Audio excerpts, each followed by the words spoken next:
All right. We got 14 concurrent viewers right now, right in the beginning. So I'm going to tell you guys some secrets. 17. I'm going to stop telling this story if I get up to like 30. I don't know why. How's everybody doing? Good? This morning I went to the doctor and I got some very tiny injections, but I got a few of them. And I'm not the type of person to get freaked out by needles at all. Like I'm always like, yo, we're going to get to you, Brutus, in a second. We're going to get to that comment. Because you are being that guy, by the way.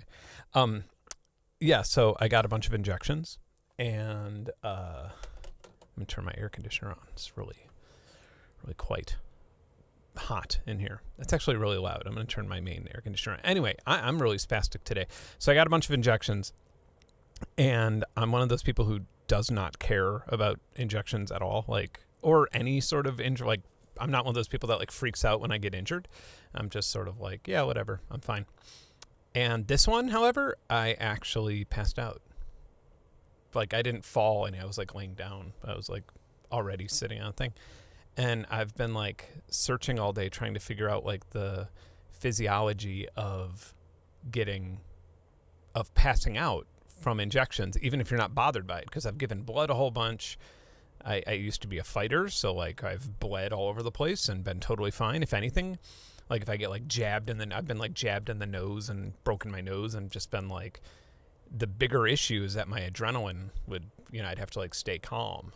But for some reason, apparently after getting a certain amount of shots, your brain's just like, dude, like it's interesting. Your brain's just like, something really bad's happened in your body, so we're just going to shut it down because whatever the hell you're doing right now is like really bad. So I'm not sure if, I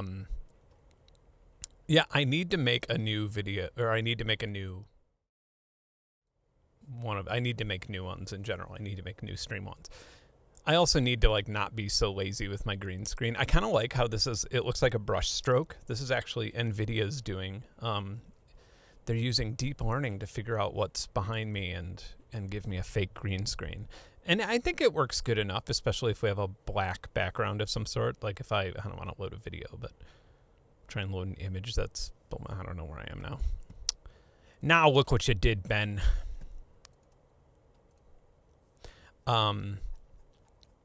So what are we doing today, by the way, other than talking about injections? Yeah, it's just an old thing.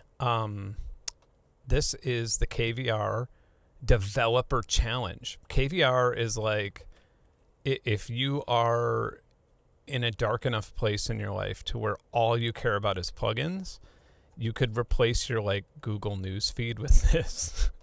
and that's actually what they have. Like the homepage of KVR is literally like top VST stories of the day. And it's pretty cool. I used to really see like things like this from like, what is this? Derailer. Oh, this looks interesting. Yeah, okay. This is why I can't exist here, because I will just get lost all day looking at things like that. Wow. That looks really cool. Anyway. So for anybody who's not familiar with KVR, that's what KVR is. And I'm not... What is even their URL? KVRaudio.com. So anyway, they used to have all of these developer challenges where, amateur and professional, I suppose, developers would put their heads together. Well, they wouldn't really put them together. I guess everybody kind of did it themselves. But they would have these challenges, and then people would donate money for the prize fund. And then a bunch of people would just make new VSTs. And sometimes they're kind of boring and dumb, and sometimes they're really awesome ideas that I've never really thought of before, or, never really imagined. There's a lot of cool things that come out of this. And in like 2019, it stopped happening. And I was like, well, 2020, it's surely going to come back because nobody has anything to do. And developers are just at home. Developers are always at home anyway. But anyway, it didn't happen last year, but this year, here we are. It happened. And so I downloaded a lot of these, and they're pretty. They all look. Some of these look really. Some of these I just like hum 808. I had to like give up my information. I feel like if I can't download them from here or from like one link away, then I wasn't going to download them. Not because of any sort of like real specific reason, but I feel like some of them after the contest or something, they stopped being freeware, and I didn't really want to. I want everything to be 100% free for everybody. After doing the H9000 video and everything else, I think it's time that we look at some free and cheap stuff, and for us cheapskates out there. All right, let's get back to that. Back to some of these comments. Yeah, I'm not sure what's going on with the needle thing. Yeah, Acid Wolf Legacy on Spotify. Do you really want it? Really? Yeah, I guess. I don't know. I'm not against it. Maybe I'll do like a special thing or something at some point. Aren't I so enthusiastic about my music? So the portable battery solution with the Zoya Euroburo. Do I have that here? Let me see. I might even have it like literally next to me.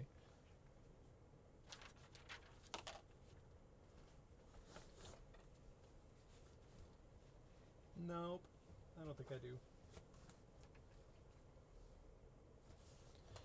I can find out in my other window here which battery I ordered if you really want to know.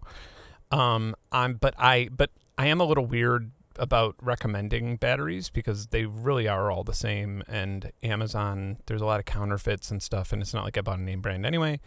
So the one I bought was, I'll link to it for y'all if anybody cares. It's the Talent Cell 24 volt lithium ion battery. Here is the link coming in the chat. Boom. So yeah, I bought that, just whatever. I just bought that battery. How much did I pay for it? It's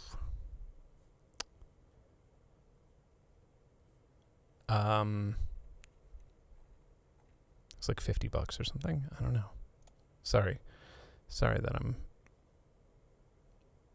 At least now I know, because a lot of people have asked me this, and I've been like too lazy to look it up. Oh, like went up in price. I can't believe I spent that much on a battery, but whatever, it worked fine. So it was like $70. It is probably overkill, honestly, for the Euroburo. It has like a little LED on the front that shows how much power is left. And I don't think I charged it on the entire trip, and I use that thing a lot. And I was even using that battery like in the hotel a lot of times and stuff. And I don't think I ever charged it, and I still think it's like at full bars. I don't think it's ever gone down. So that might be overkill, because I literally probably put 20 hours of use at least into that battery. So you may not need that much. But yeah, I mean, just get it on Amazon or wherever, just so you could return it if it doesn't work. That's basically the best thing to do. Yeah, I actually have a plugin that tells me all of the like statistics of prices. So the lowest it has ever been is $57.18, and the highest it's ever been has been $69.99. So I paid it at its highest, bought it at its highest apparently. Well, thank you very much, POV Pool. Point of view pool.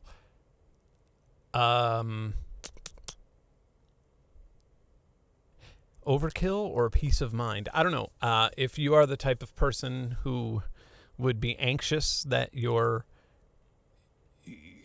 you are going on like a week-long adventure away from all civilization and power, then I guess that's fine. But I would probably tell you to bring like more water instead of a Euroburo to begin with. But yeah, it worked fine. In fact, it's funny, I have like a little USB-C battery, tiny. I mean, it looks like a thumb drive or something that I used on the Polyend tracker, and it like worked for like an hour before I just stopped using the tracker or something. So I don't know. Some of these batteries really work really well, and that one like came free with like a memory card or something else that I bought. So yeah. That's funny that you would mention the Polyend right there. The Polyend Anywhere. So one thing to note with the Polyend Anywhere, I really like the Polyend Anywhere. Yeah, have it right there. One thing to note with it, though, is that it, if you plug it into anything that has, like if you plug it into like a multi USB charger or something like that, if it's like also sharing a chart, if it has like 3 USB ports or something like that, or if it's a hub and one's connected to a computer, let's say, or one's charging your iPad or something like that, you're going to get the worst noise ever. And this isn't like Polyend's fault. This is just how that crap works. You have to have it into a single USB outlet to avoid noise. Maybe you could avoid it if you have all digital modules, but if you're mixing digital and analog, it's going to be terrible. But a battery, as long as you're not powering something else, it should be fine. It actually should be quieter than AC power. What is the best DAW for building modular patches? I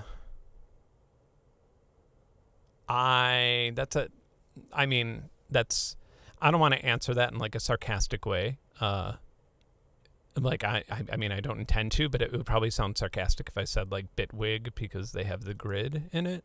They have like a modular type of setup. I'm not sure if that's what you're looking for, but I would check it out. And they just sent me their 4.0 update. So I do want to do a stream with Bitwig soon. I don't know if it's like too soupy for a stream. Like I might have to like spend a day refamiliarizing myself with it. But yeah, Bitwig's nice. I have used it a bit, the previous version, and they have like the modular grid in it.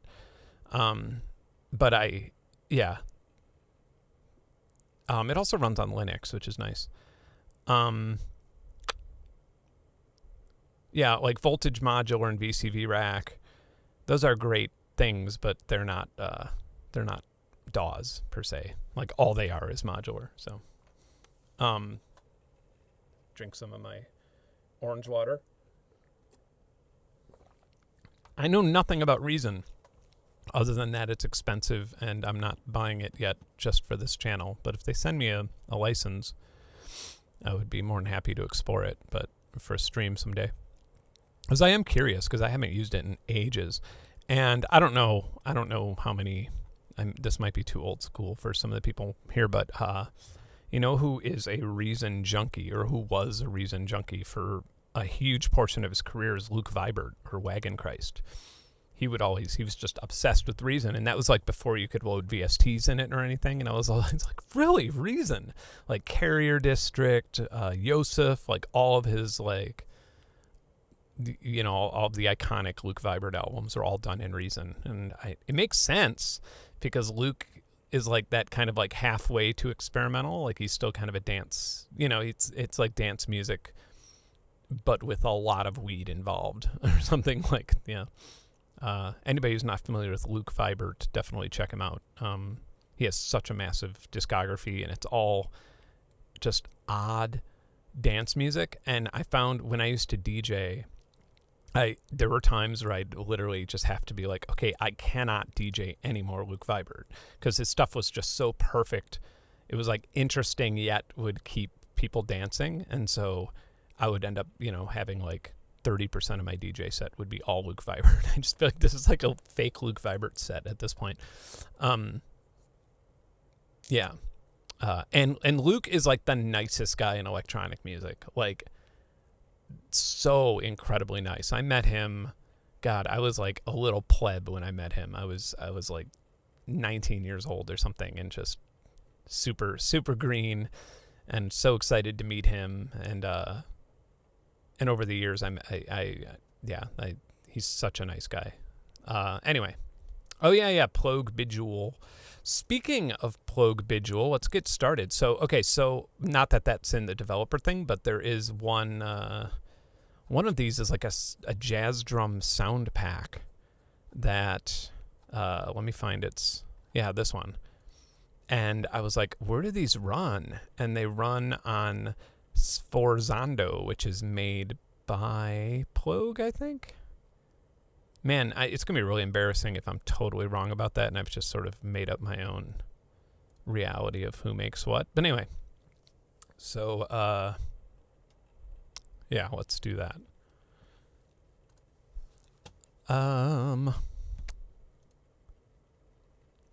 Sforzando. Man, maybe I didn't even add it yet because I know I just installed it like right before the streams.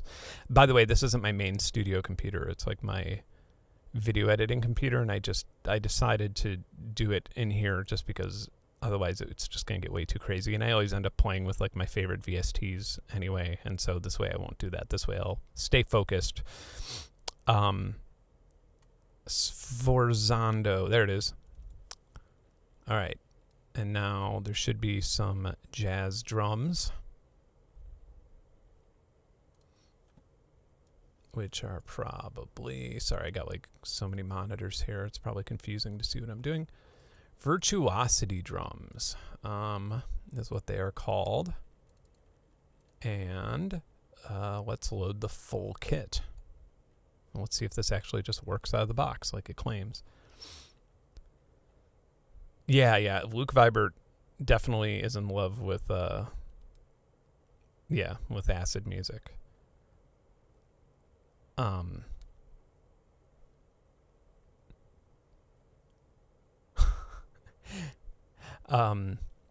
So you know what I'm doing? I don't know if I'm going to do a video on this yet. It depends if it's good or not. And it depends like how much I end up filming. I have a live show coming up soon at Infrasound, like October 1st. And I'm kind of like going back and forth with like pandemic stuff, and I could like score this whole little story. Where's the ride?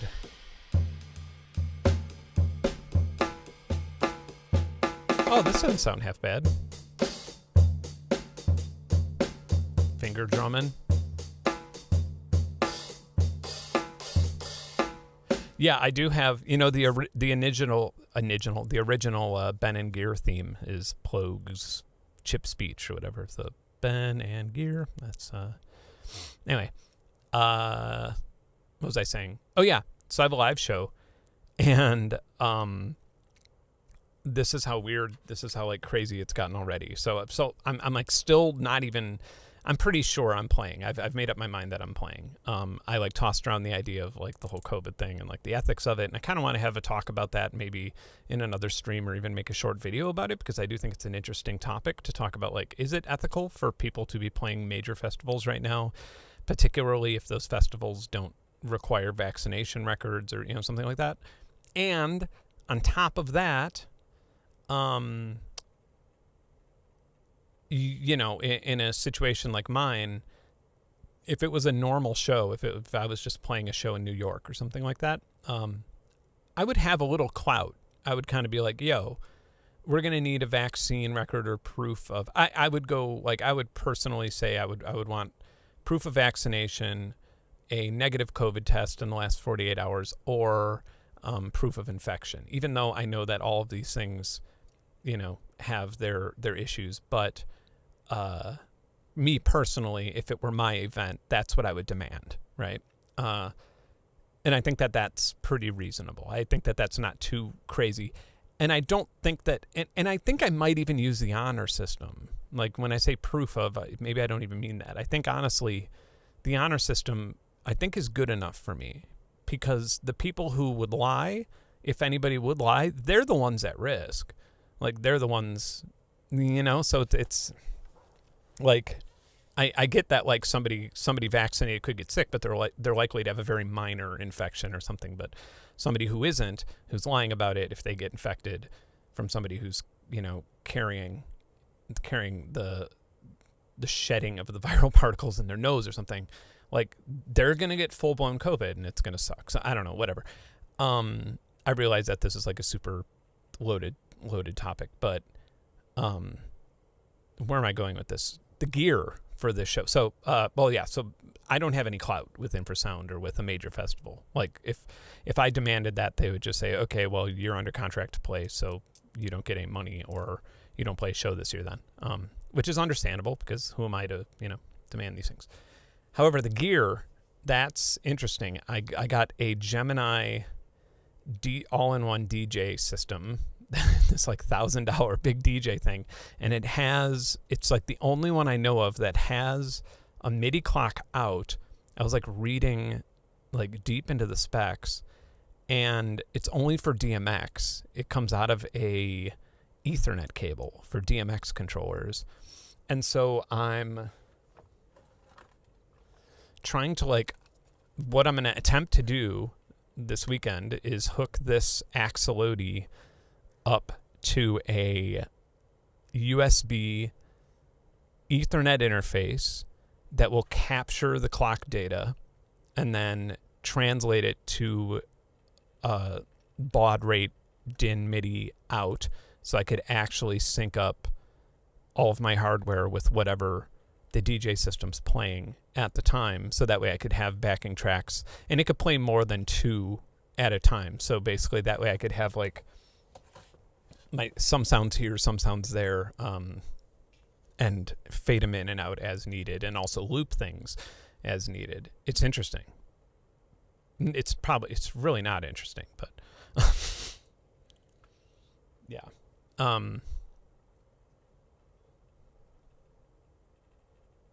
Brutus, I could be wrong about this.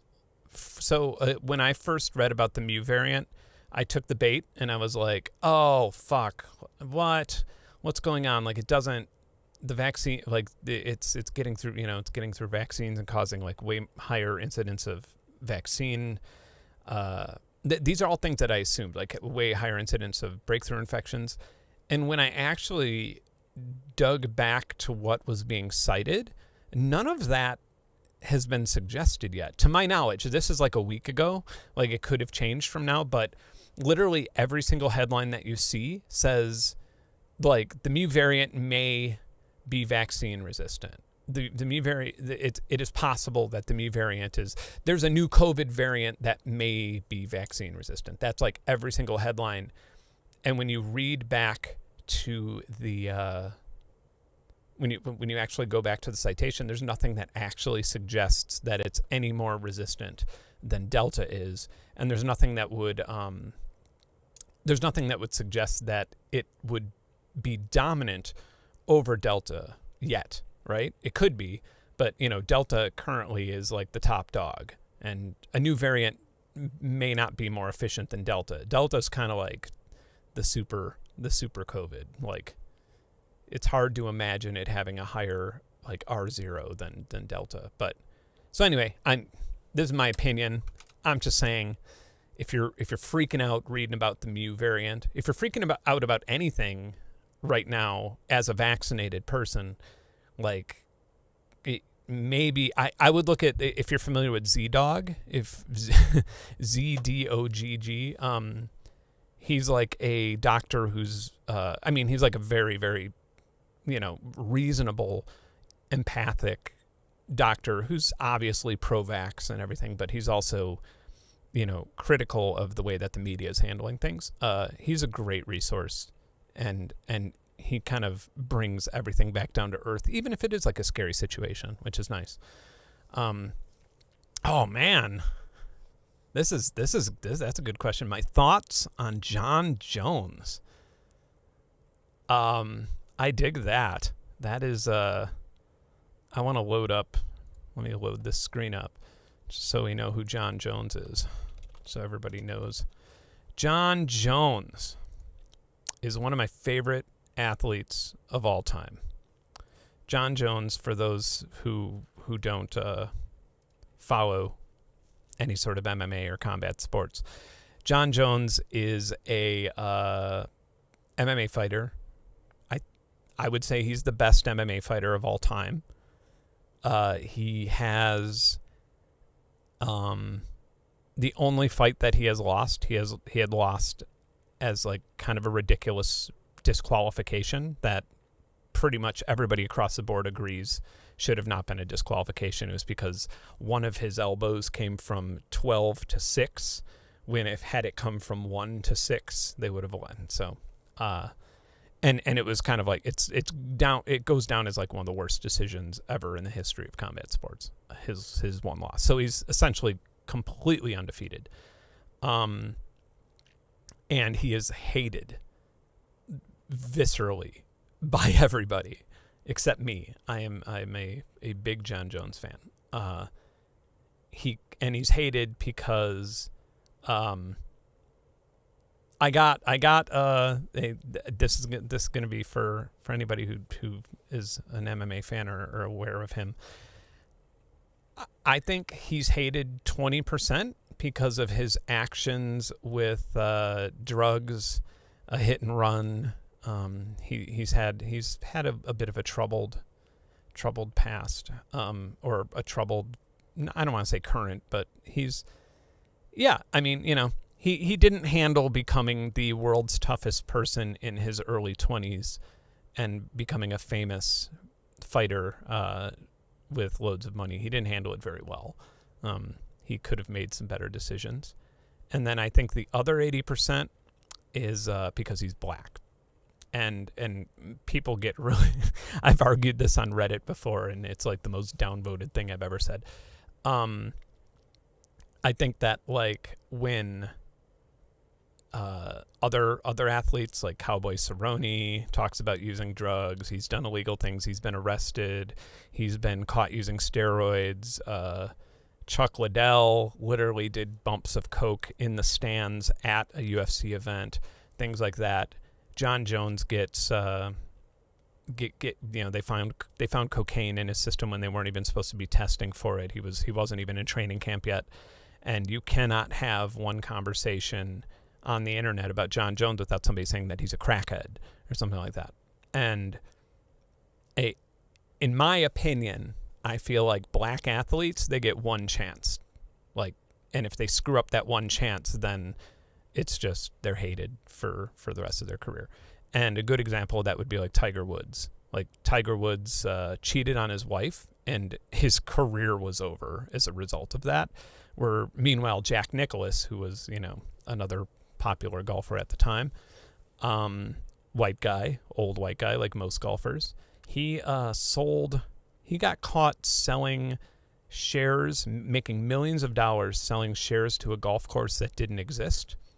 And didn't even go to jail for it, just like ended up getting like a slap on the wrist. Barely made the news. You'd have a hard time finding the story. Tiger Woods, though, cheating on his wife, career's over. Sponsorship deals, done. Like, out of the Masters. I don't even follow golf, but we all know who Tiger is and we all know what he did. I feel like it's a sort of the same thing with John Jones. Is like, to have somebody who was like involved in a car accident and who had cocaine found in his system. He didn't get arrested for any cocaine possession or anything. They found a little bit in his system because he went partying before a drug test, and the UFC suspended him, which they wouldn't do to other fighters. And yeah, and so I think it's a pretty obvious. That's my conclusion to the whole thing, is that there's a lot of racism, I think, in there. And that if he was I could go on about this for forever, by the way, but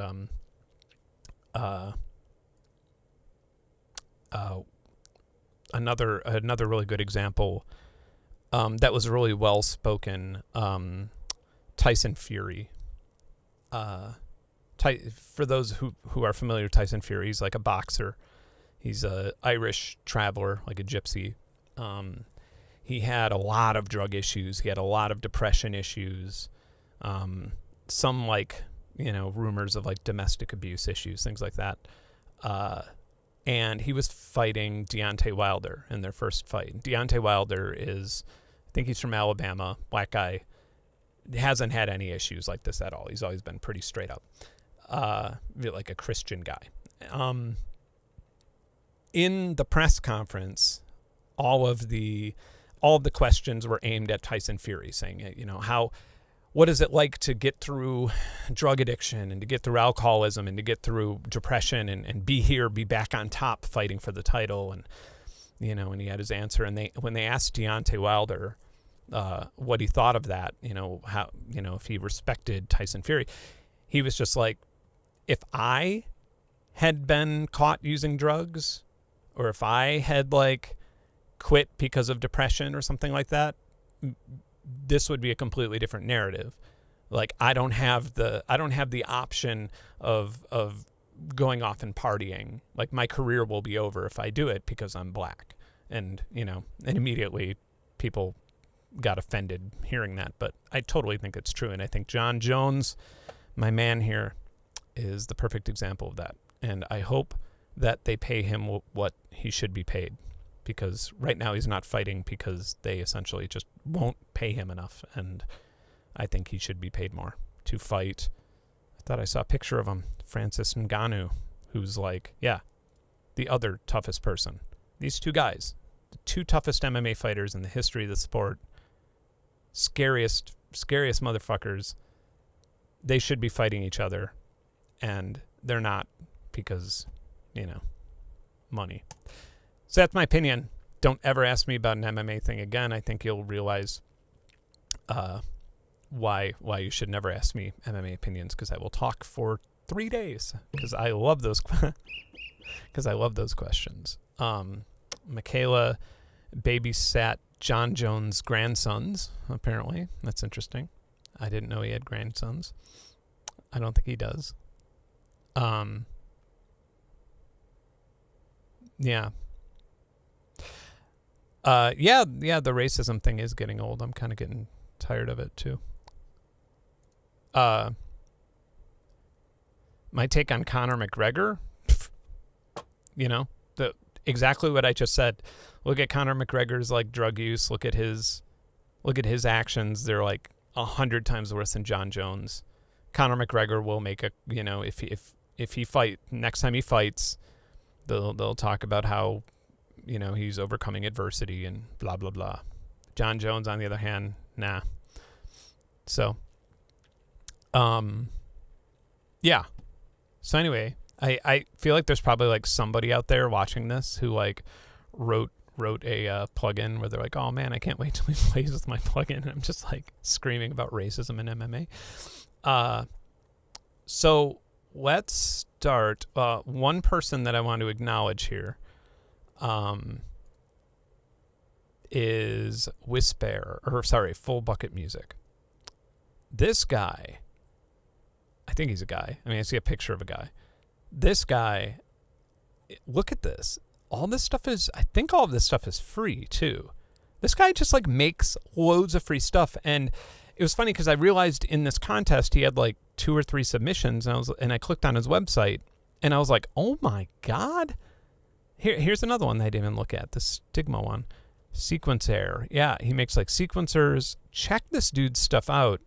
Can we get to his website? Yeah, fullbucket.de. Yeah, these are all his things. And some of them are really good. So let's just start with him, because like, oh, he's wearing a mask now. That's good. It's nice of him to put that on for us. Okay. I'm trying to think which ones are his. Full Bucket Music is like definitely on top of this list. I think Whisper is one of his newer ones. Yeah.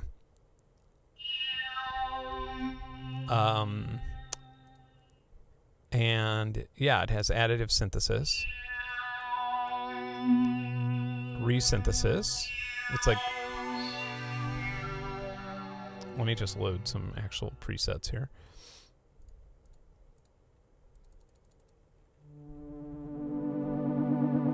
Like, these actually sound really good, and he programs them in native C++ as well. It's not too loud, is it? Yeah, we're good.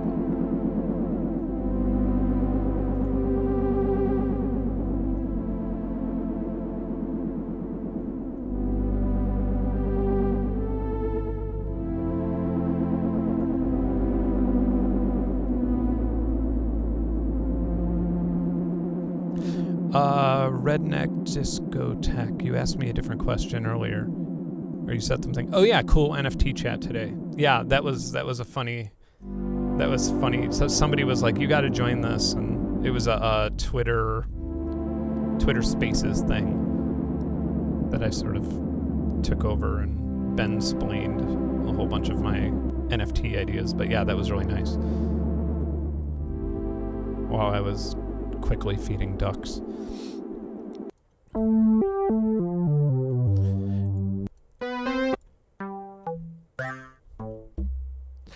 Yeah, oh yeah, these are arpeggiators, I think.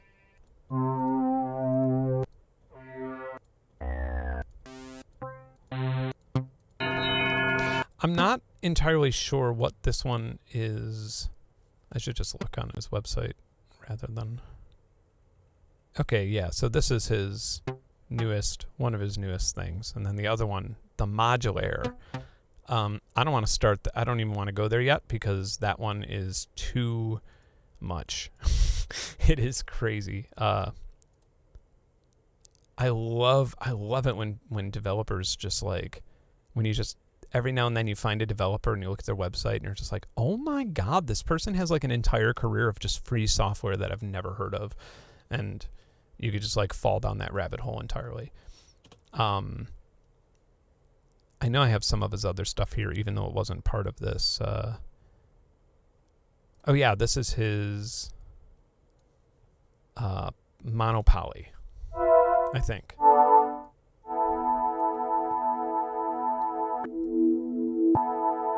I don't know what bucket mode means.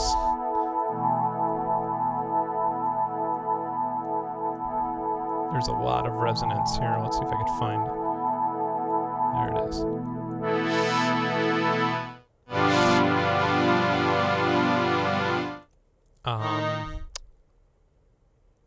Where are the presets? Here they are. Yeah, some of these sound really good. Like this is actually a pretty good emulation of a monopoly.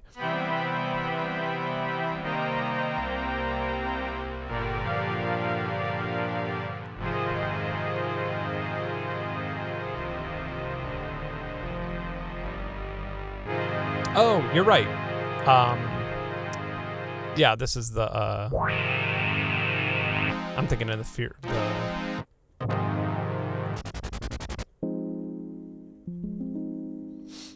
Let's try and make this much longer. It's so interesting to work with an interface like this.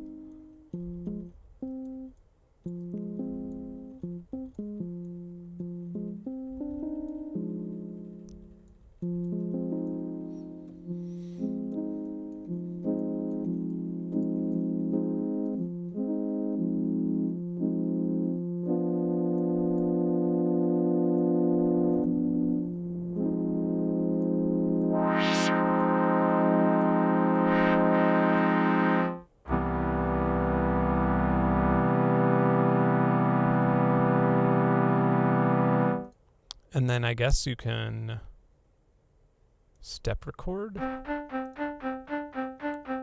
No way.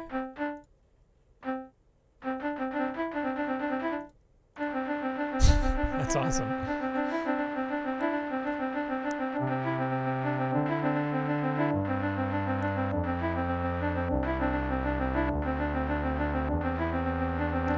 I think I have Fruity Limiter enabled, don't I? Oh, this is going to make everything wildly different. Maybe. Maybe not. Okay, we're good.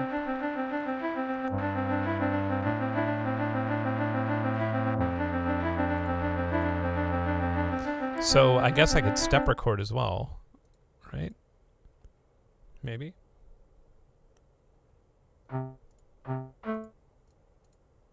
Yes.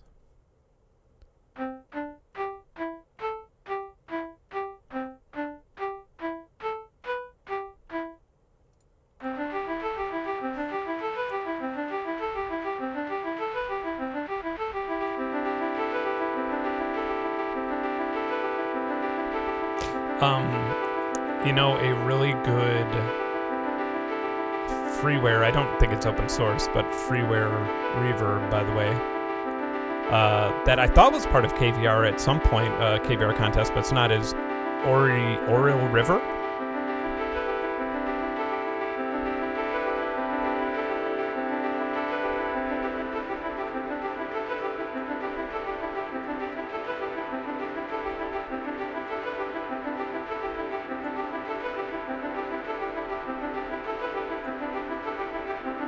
Slow this down a little bit.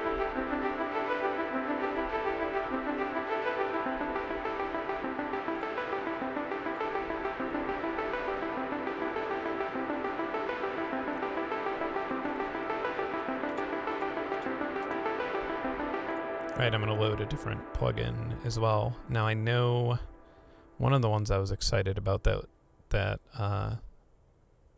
Nettle looked good. Oh, GR8. This isn't by Full Bucket, but this one looks like it's pretty accomplished.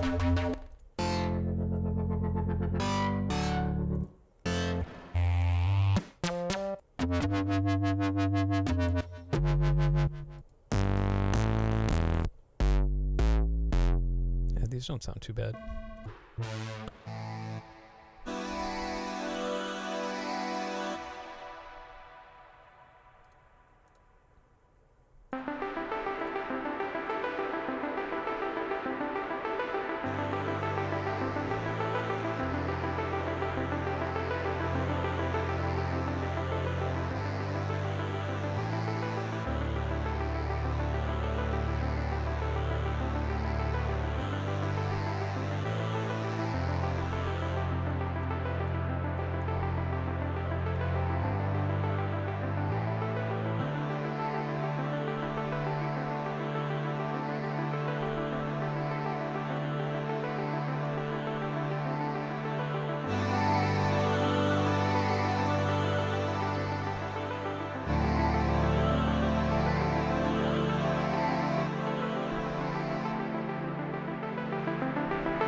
Oh, so this isn't actually connected to the clock in any way, the Fury. Alright, I'm gonna mute it for 1 second.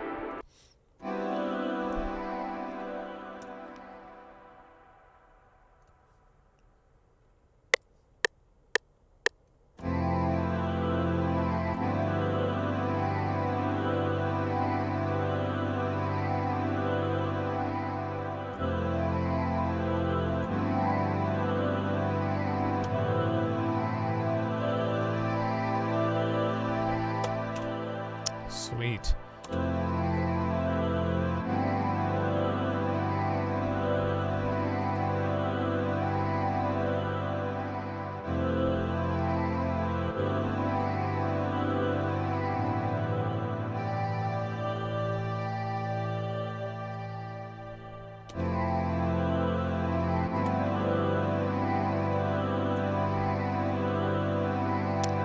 Maybe get rid of the 7th on this. Turn it up to a 12th. There we go.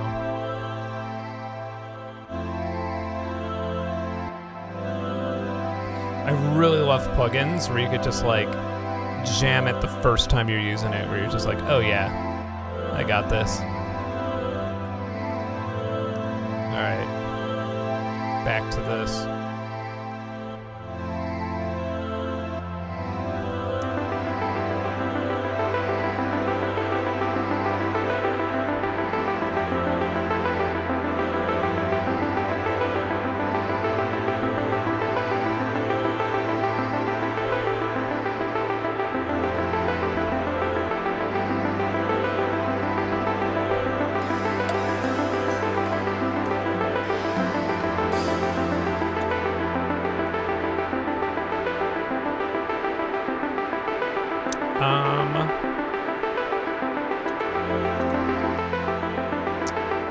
stop that and just...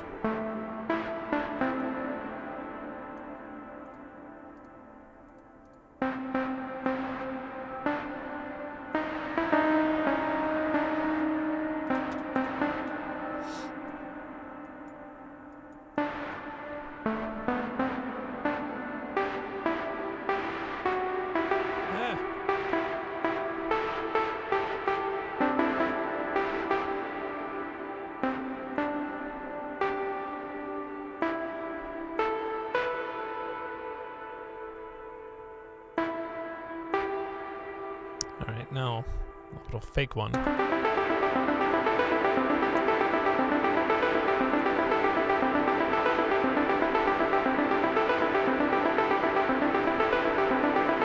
You put a little swing.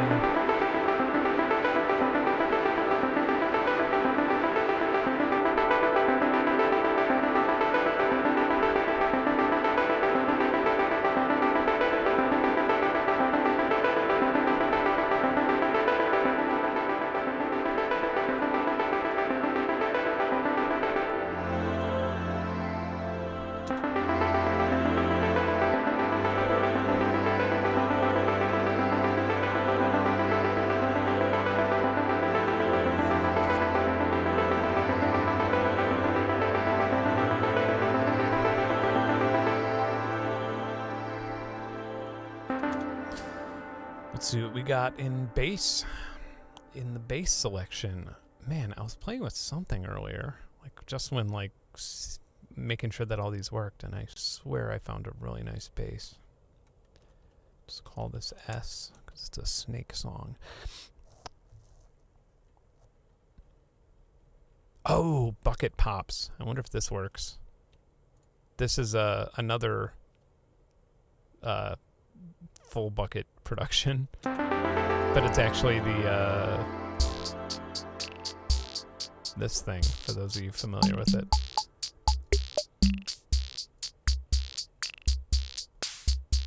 I mean, I don't think I'll be using this in this track, but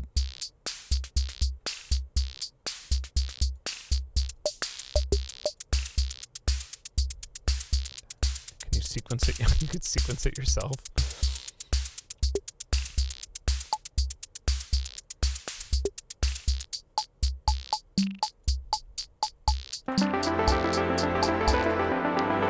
It's about time somebody made one of those.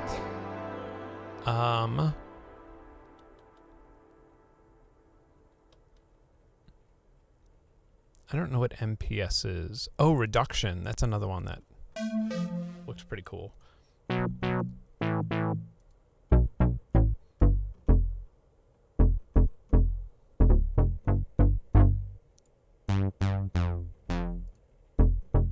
could brighten this up a bit.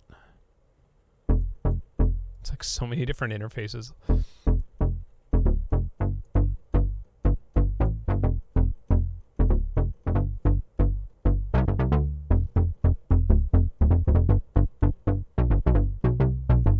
The pulses.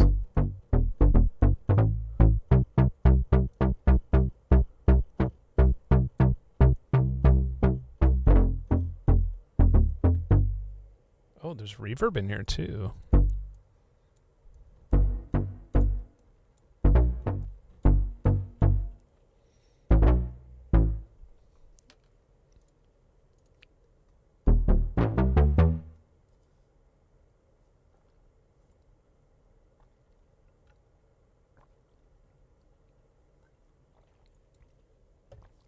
Wrong filter, Ben.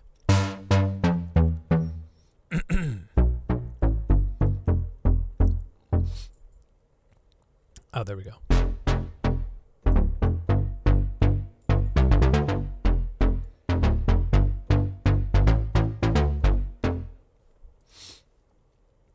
I just build that into this, I suppose. Save some time.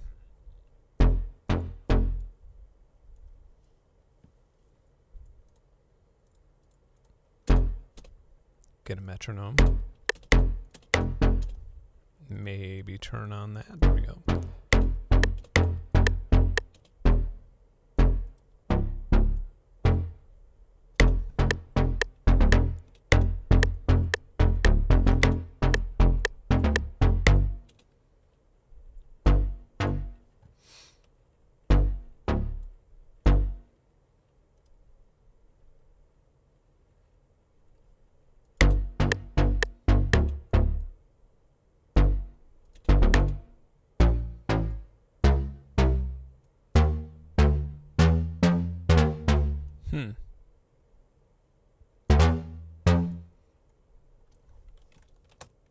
For the sake of...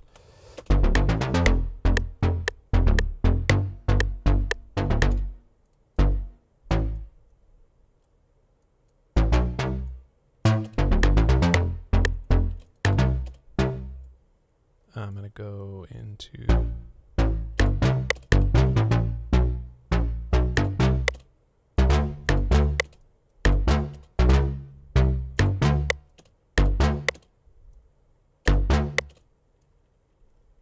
And let's just hear how that all sounds together.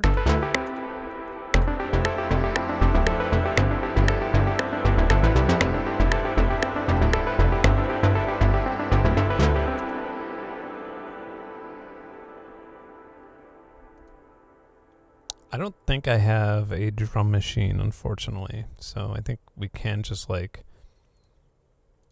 use some of FL's offerings here.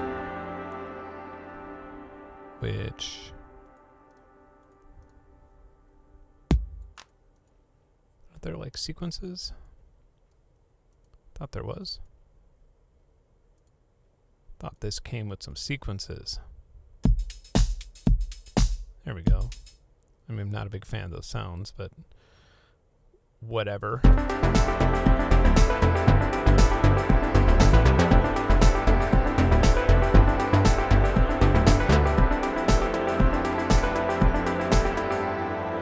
Maybe I'm a little overboard on the bass. Start over that. And the bass should definitely be more bassy.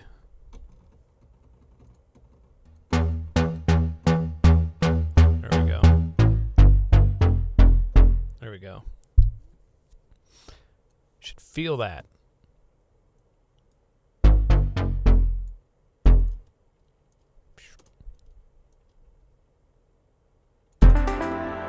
Yeah, I'm going to let him sustain out a bit more. Is that going overboard? Maybe not that much. Maybe just a tiny little bit less. There we go.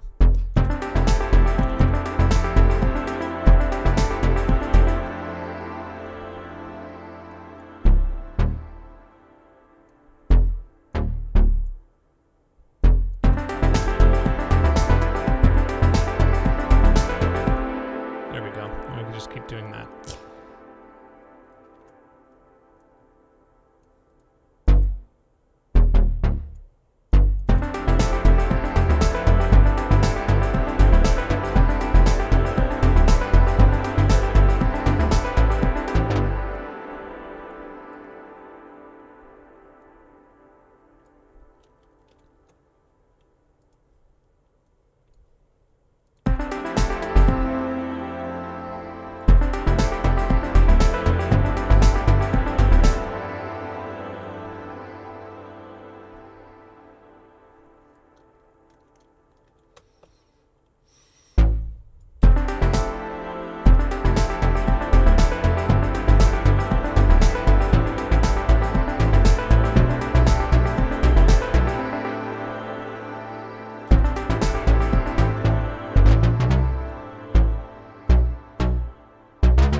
I could actually edit that pad too to be a little bit less, a little bit more dynamic.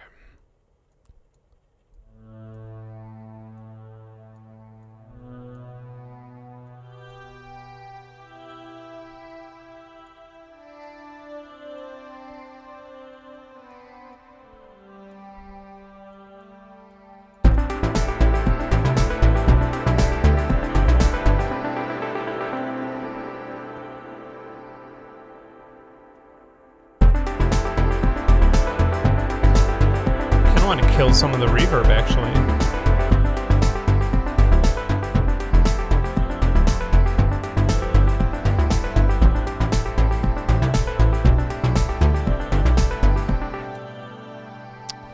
Maybe it's time for a lead. Wisp Air.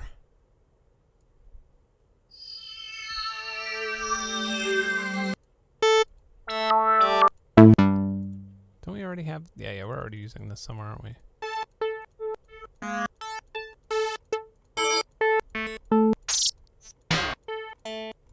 Maybe not.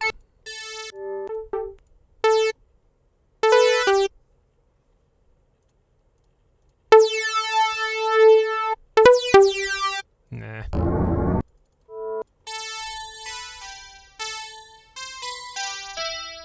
This could be nice if we gave it like a... Oh yeah, a bunch of effects. There's a bunch of KVR effects as well. I don't know if any of them are really going to fit this so well, but... yeah, I don't think any of them are going to make sense here, but we'll use this again.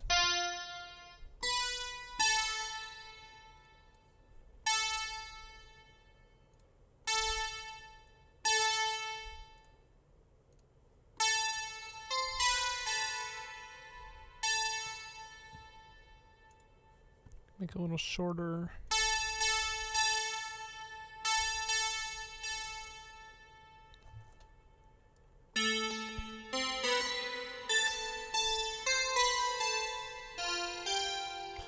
I like that there's a chorus here.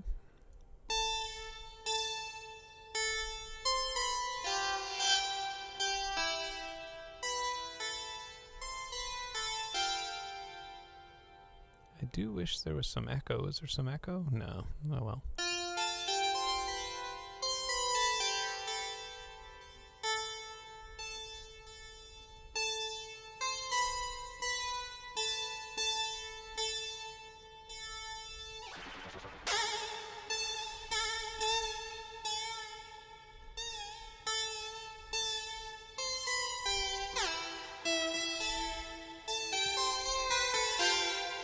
All right.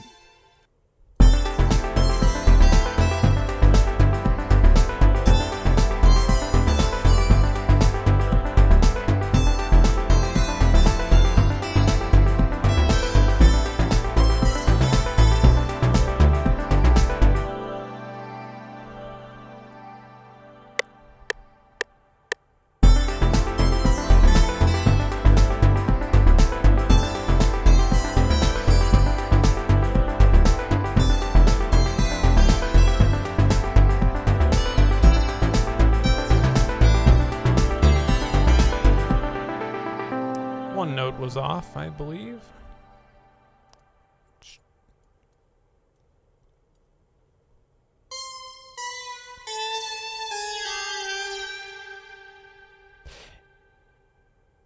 Okay. Let's see how far off I was in time. Pretty far off.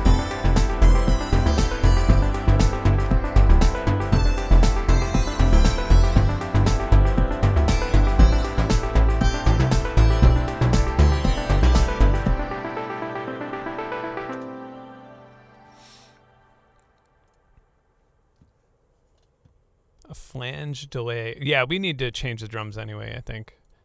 I kind of don't want... I want the drums to sound somewhat brittle, but I'm going to hit some other... Maybe some electro kits or something. See what that has to offer. Yeah.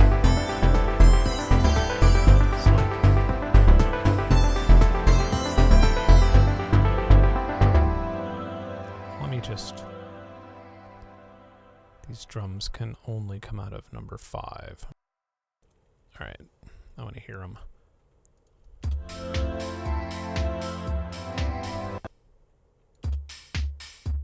That's terrible. It's industrial-like. Drum and bass.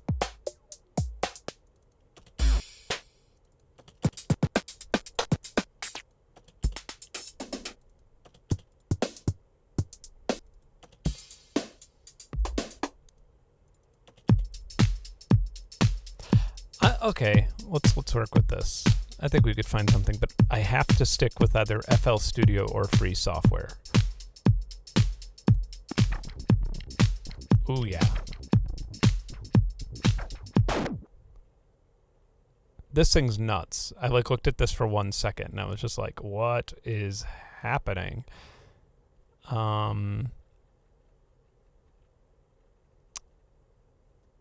Yeah, it's kind of like a... Keep in mind, this is all free, too.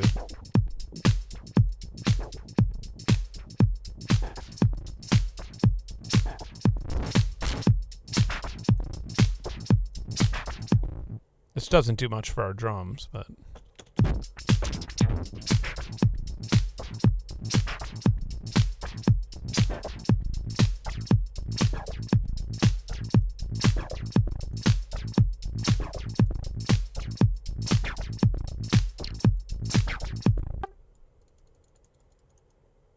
You could randomize them all. I just wish this thing wasn't so huge. Ooh!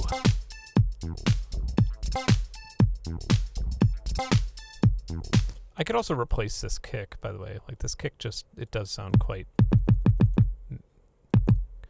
unsatisfying, and I'm sure they have some. I think they do. Oh, look at that. Bunch of kicks. It's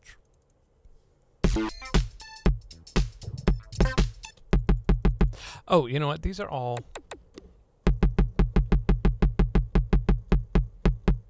If I don't like this, it's my own fault, because I could be editing it to my own. I totally...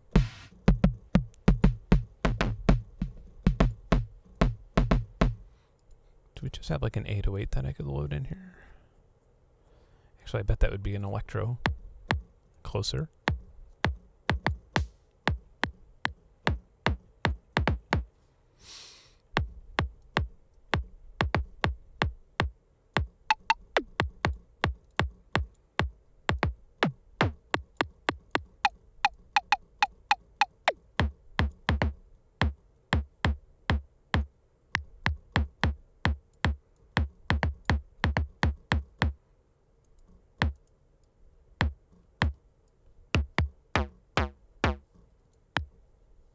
For the sake of... one thing I always stop myself from doing in streams is spending time tuning drums, because that's like the one place in audio where you just lose so much time. Also, by the way, I'm wearing headphones, so I always forget that too, that I'm not going to be able to exactly do it the best if I'm wearing headphones, as opposed to like wearing monitors or something, or using my monitors.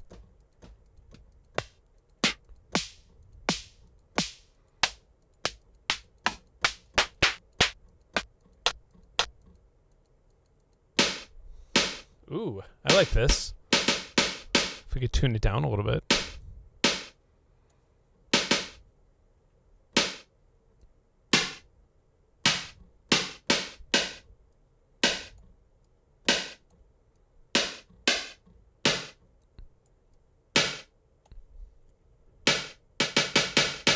All right, I think it sounds great or terrible.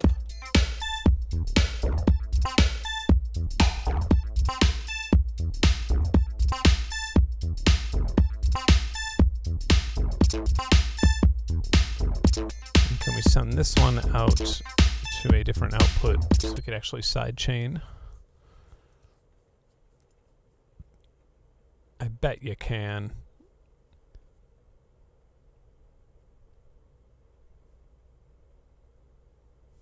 Oh, we also have...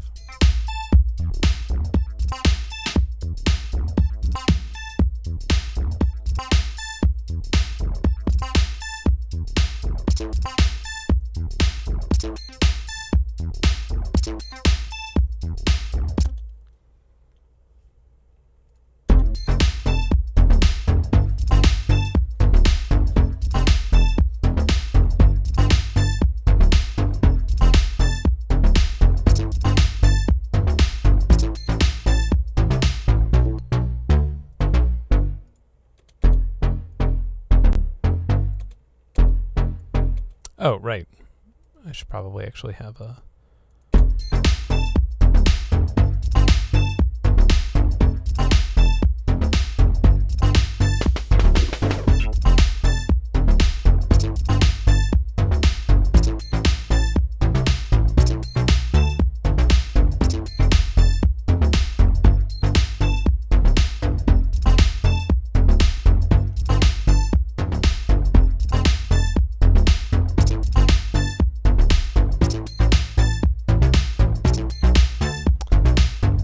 Okay. As far as this thing goes, this drum kit, I think I'm just gonna like pump it through compression. But I do like this. I'm gonna keep this going.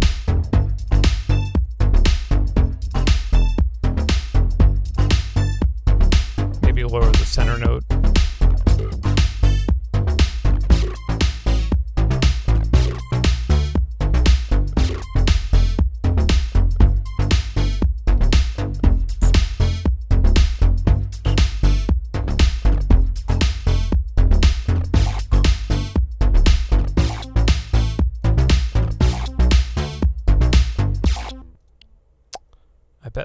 I bet I didn't download the KVR compressors just because I was like, I have enough compressors. Although there was this really confusing looking one. I don't know what this is. It's oversampling. Whoa.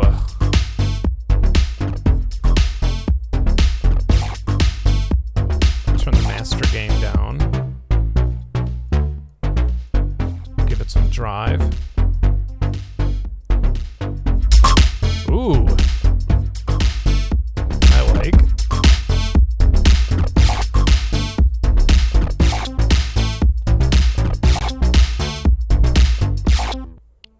Let's kill the wetness in this first part.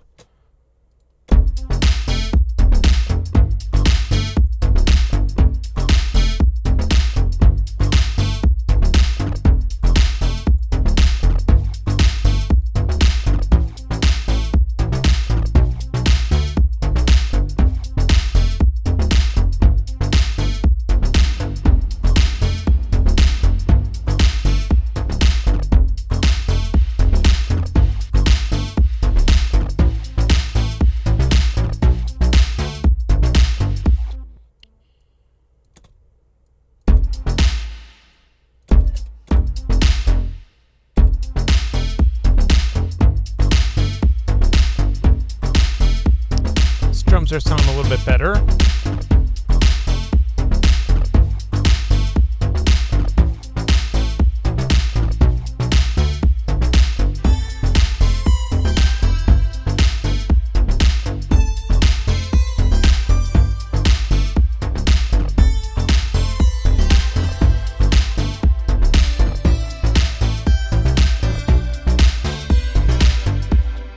I just need to loop this.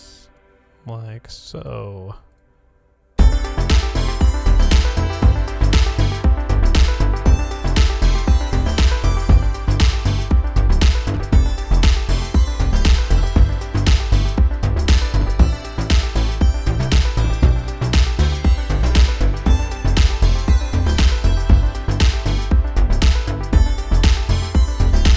I would like this whisper to be one voice. Maybe unison.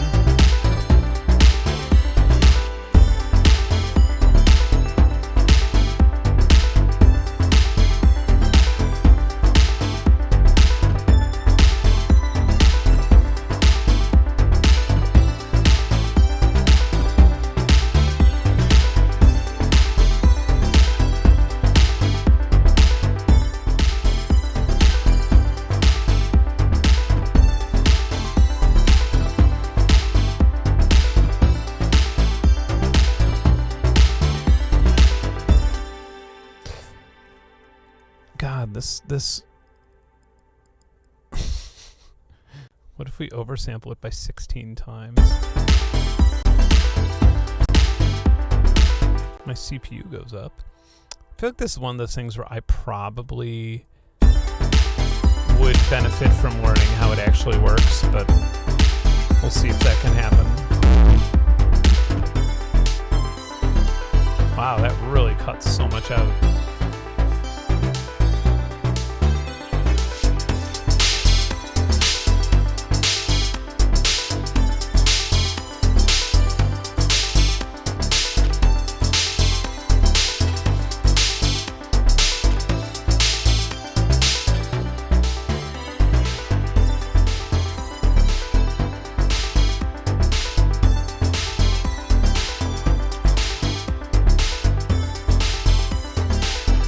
Okay, that's cool. I'm in. I like it. I mean, for like a few minutes with a bunch of free plugins, other than the stuff that comes with FL, of course. I am going to start. You're not going to hear anything from me for 1 second.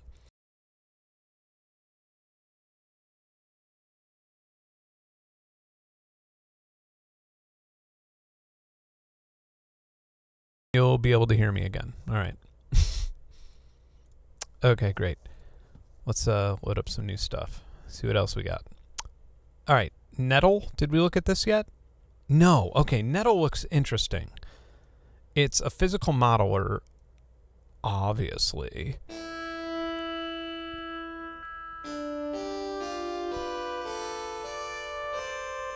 And so, before I go into any... Actually, could I get an initial patch?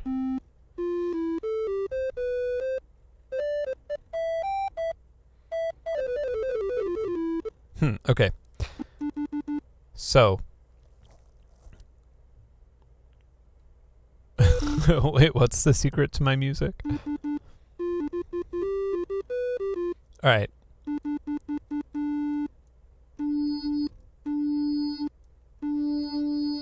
Oh, wow. This would be a nice Eurorack modular. Oh my... This is a little bit like Mutable Elements, isn't it? Nah, maybe not.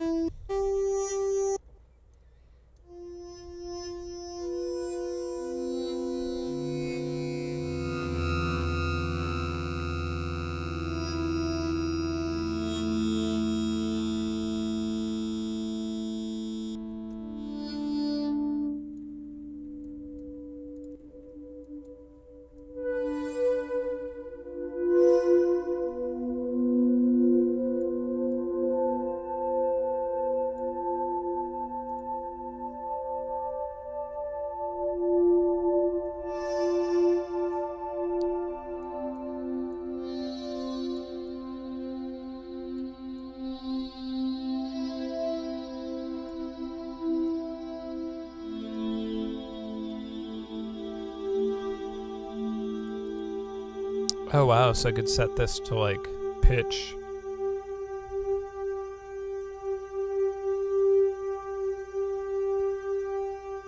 Pitch of what? I don't know. Let's set it to cut off. Oh, I see.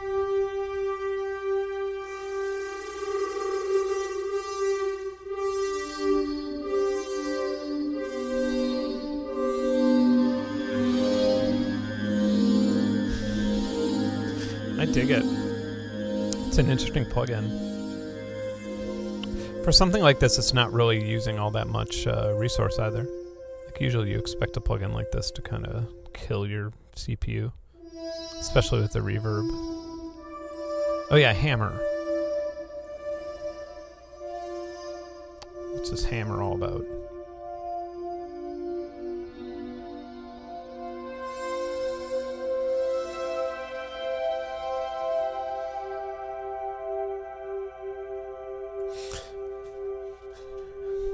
Yeah, the secret to my music is being able to sit down and play an instrument, honestly. That's what I mean, I've been telling everybody that for 20 years. It's just practice. If you actually sit in front of a guitar or a piano or electric piano or whatever it is, that immediate feedback of being able to just like pour your emotion into a melody, eventually you get better and better at it, and then your vocabulary just increases. And you could tell more complex stories.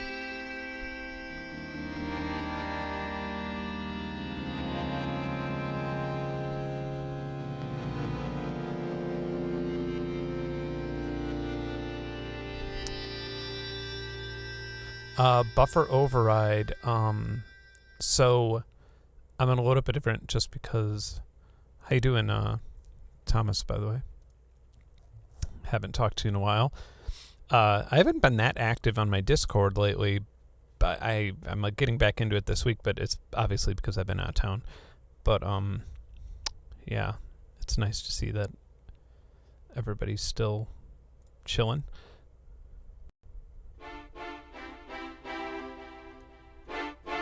Actually, I owe Thomas money for drugs. No, he was doing some of the hosting for some of the game servers, and I was like, yeah, set something up and I'll pay you, and then I left town, skip town on him, like you do when you owe somebody money. But yeah. I just want to load up something really simple here. GR8. Not that was simple, but I feel like I could get a simple... Here, an initial patch. Okay, so there's a plugin I wanted to check out. Speaking of buffer override, that was part of this KVR developer thing called... Maybe Forehead? Yeah, this is it. It kind of reminded me of buffer override. So...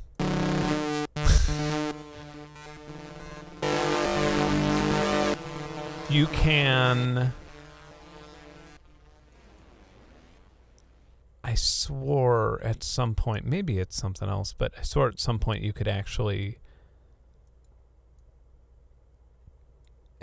you could sync things by their pitch. Maybe it was that other one. I don't know. This is one of the weirder things of that.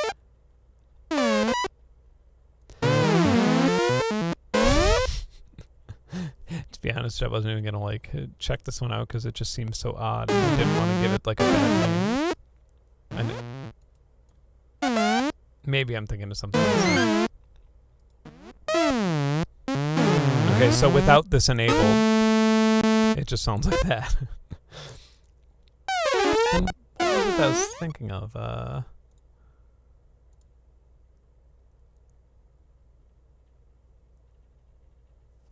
There's another one. Maybe it was Emergence? No,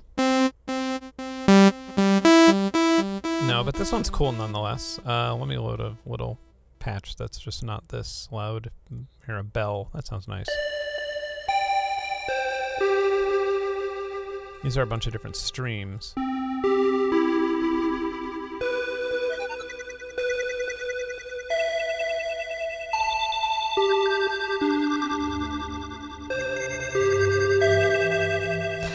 Another thing I could do is just run my, I could load these on my voice too.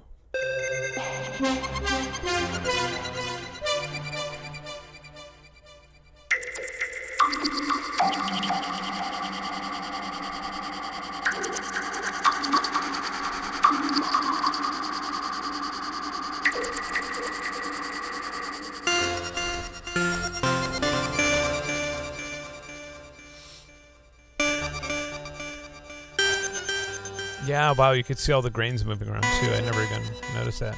Random.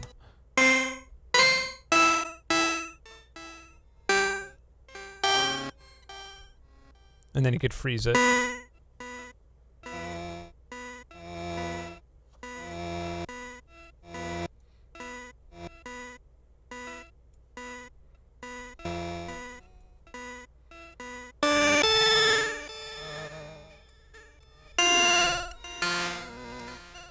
Probably use a sound that's a little more friendly.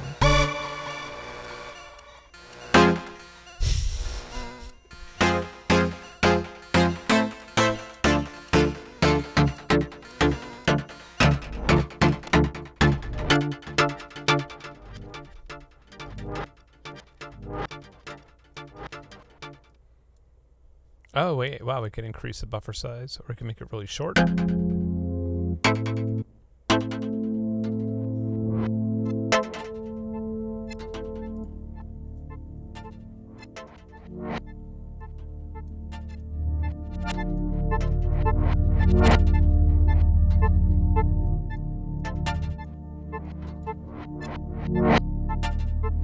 This is pretty nice, actually. I dig it.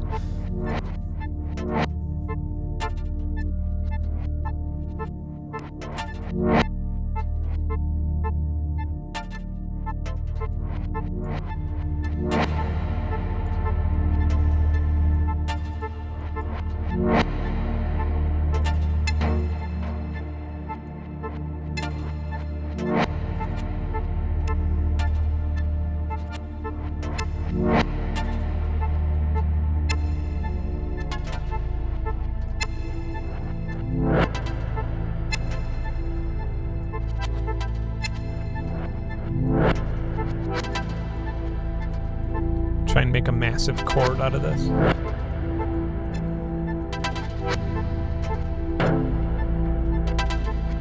Oh, I'm loving this.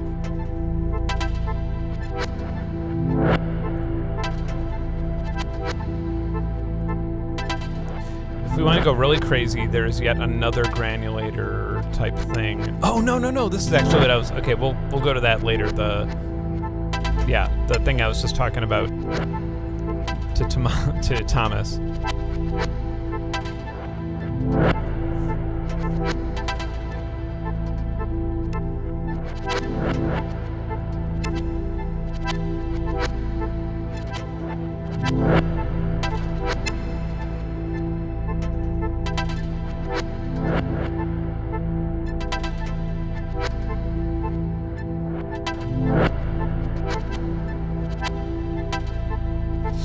So tempted to load a Melda plugin.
Oh no! Do we have a crash on our hands?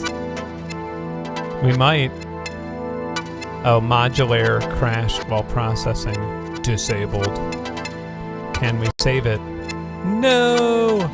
Modular, what have you done?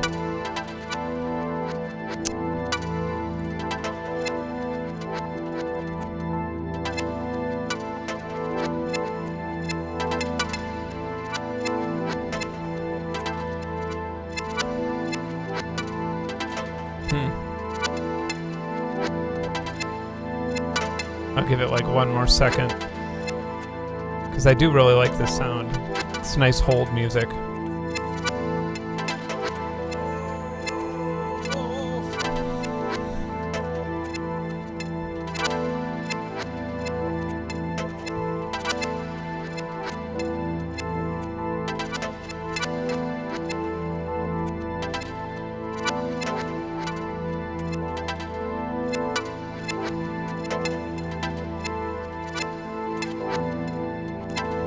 All right.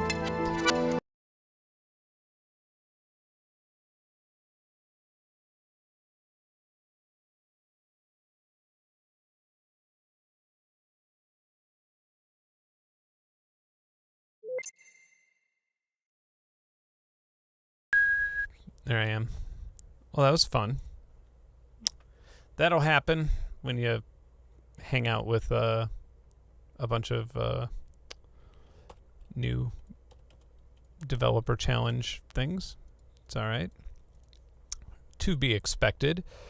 But what I wanted to show Thomas, if he's still around, if he hasn't left after that embarrassing, terrible thing that happened.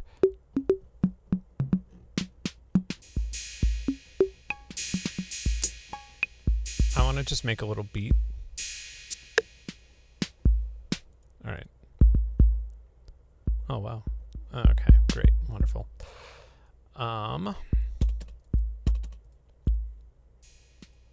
Because he was talking about that old 32-bit glitch plugin. And I wanted to be like, yo, check this out.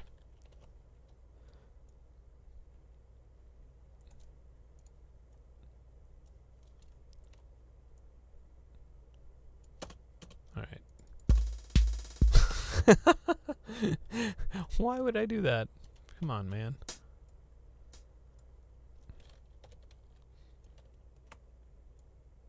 All right. I cannot handle when hi-hats are all the exact same velocity. They have to be spread out a bit, like this.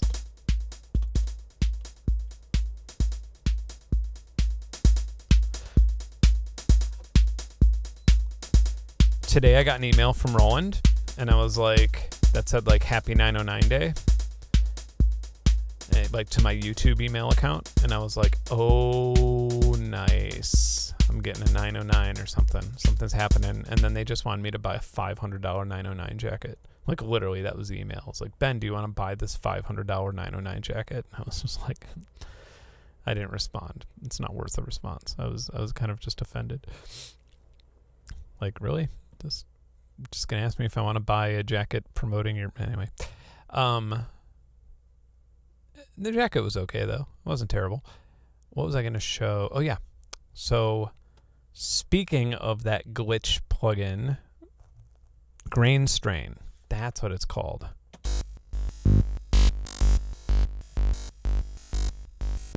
Okay, so I don't know much about this yet. But I did notice that you could set a frequency. You set this to 16th.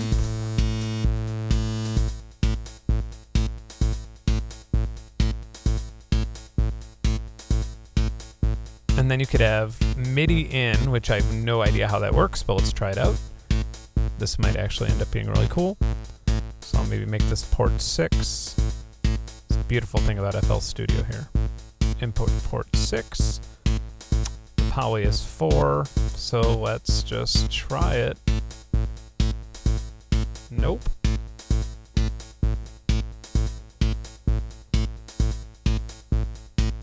Input port 6, output port 6. See what I'm doing wrong here. Oh, maybe I have to enable it now.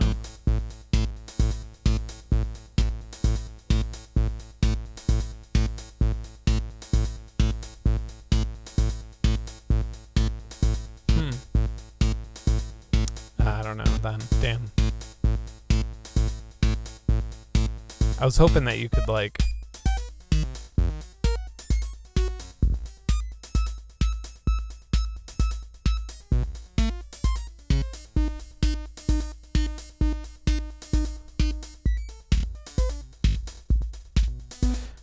you can also, oh, there we go, MIDI. All right, here we go.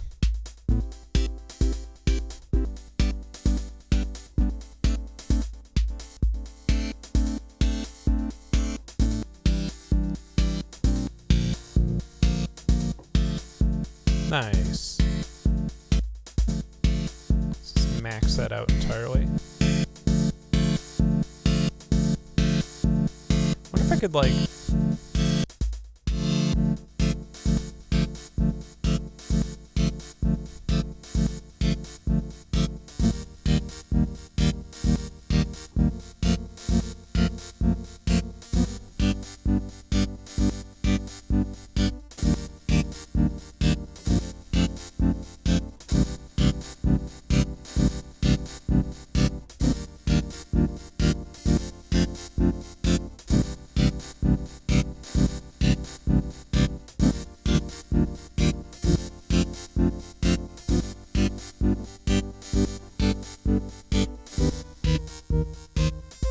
Yeah, that's cool. It works.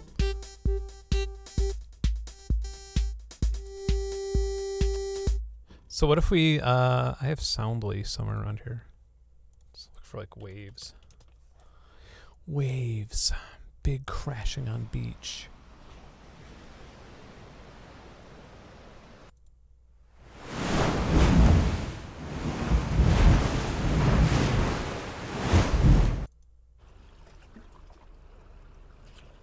Yeah, these sound good.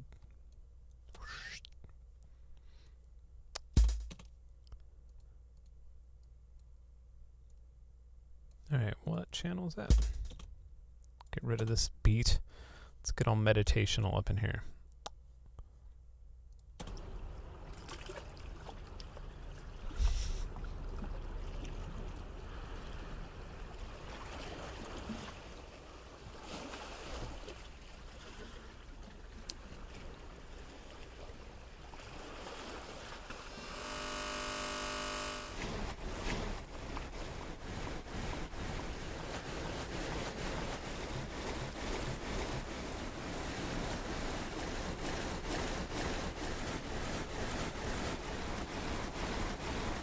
Okay, and then the emergence can go after this, but we'll disable it for now. Because it's going to get really confusing otherwise.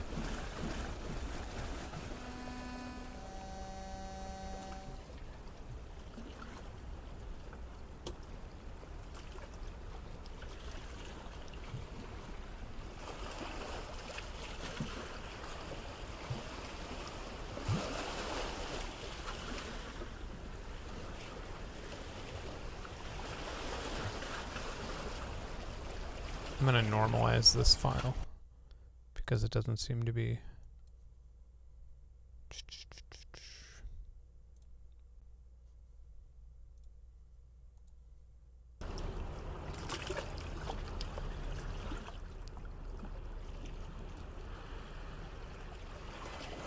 There we go.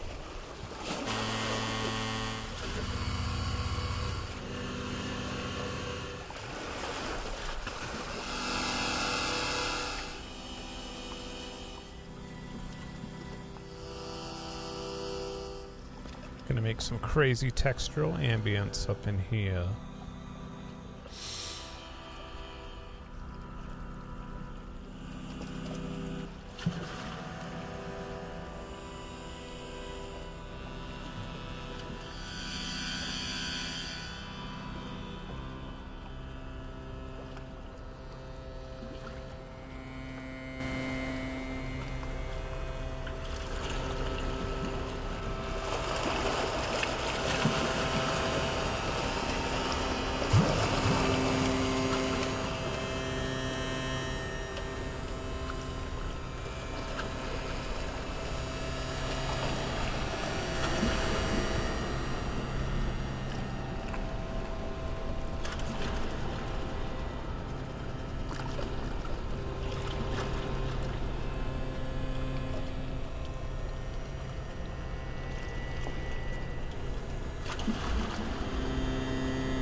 Oh yeah, let's lower these buffer sizes by a lot.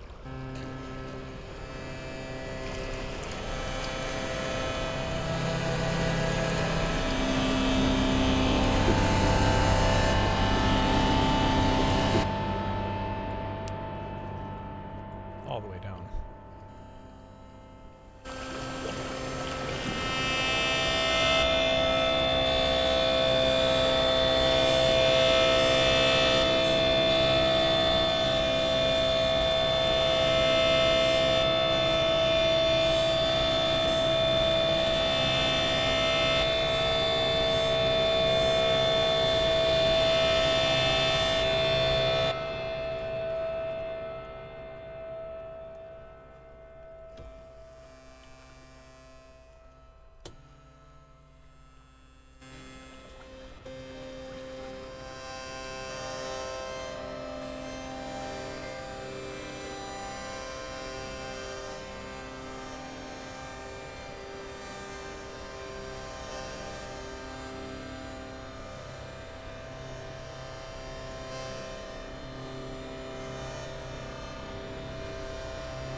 Take this to another level. Actually, this would have to go after, wouldn't it?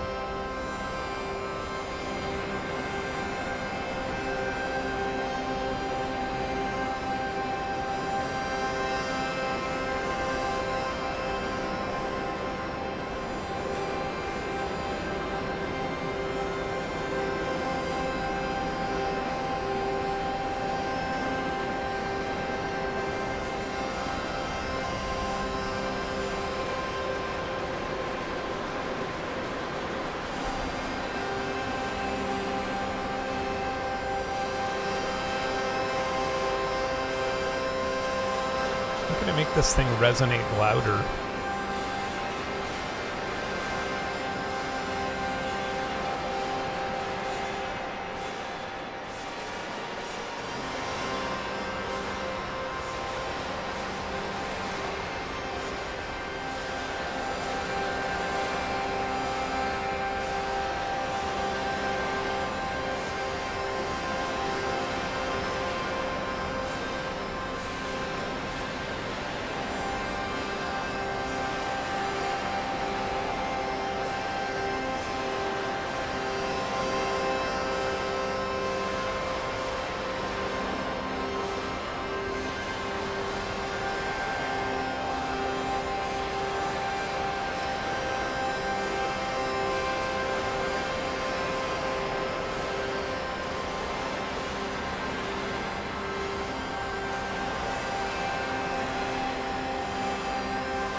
let's see if we could like put a pad on top of this from the KVR world. It's the best pad that we could get.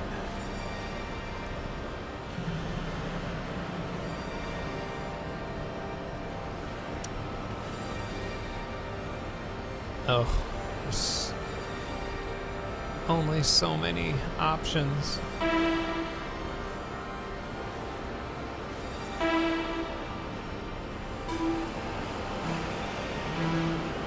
Nah, this ain't gonna cut it.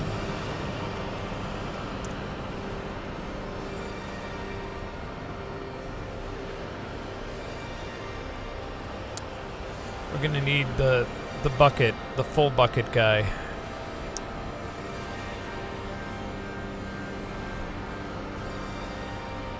And I believe oop, not that one. This is not a pad. That's a string, but not a pad. We're gonna need full bucket to come in here. Whisper.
I see what happened there. These Whisper plugins, they're having their way.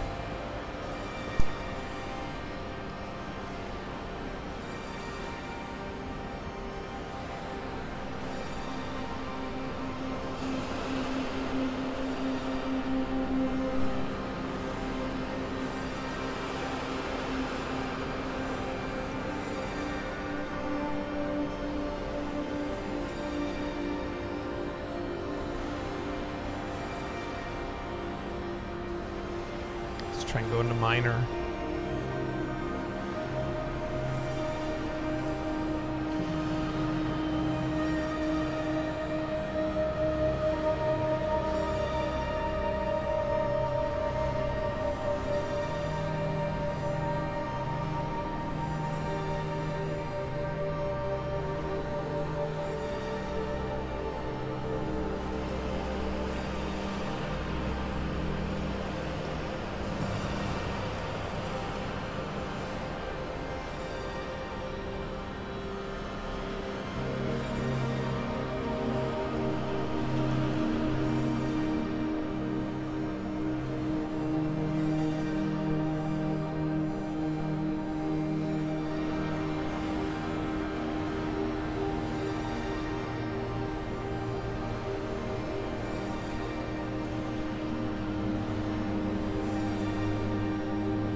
Well, that's fun.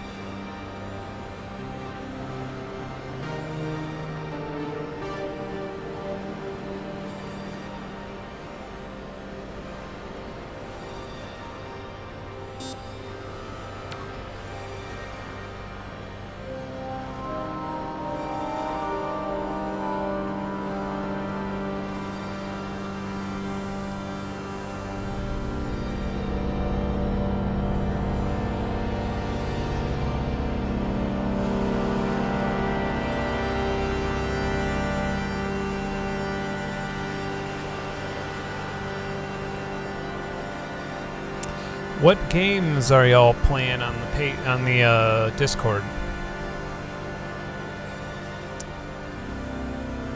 POV Pool wants to know.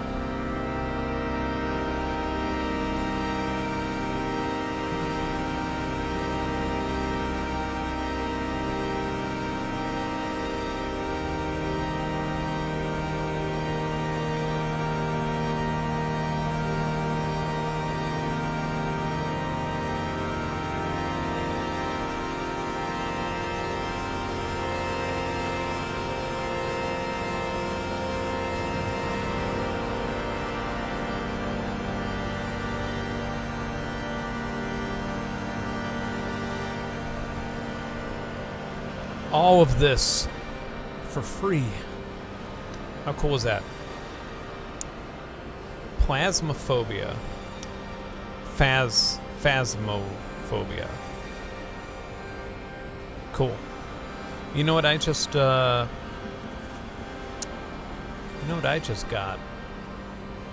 I don't remember. Never mind. I Humble Bundle. So there's some game that looked interesting. Some survival game. I don't know if it's multiplayer though.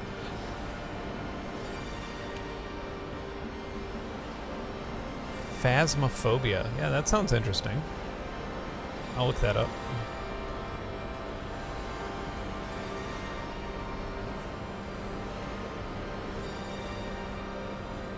Oh, wow.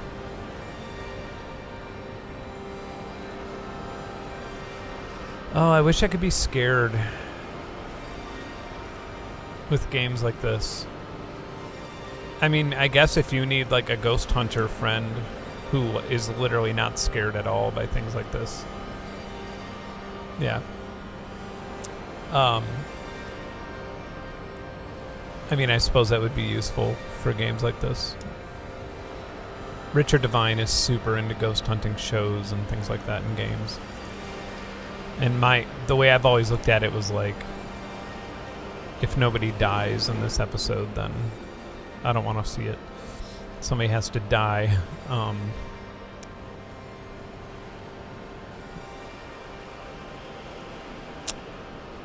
There it is. I only want to be talking in the pitch of this song.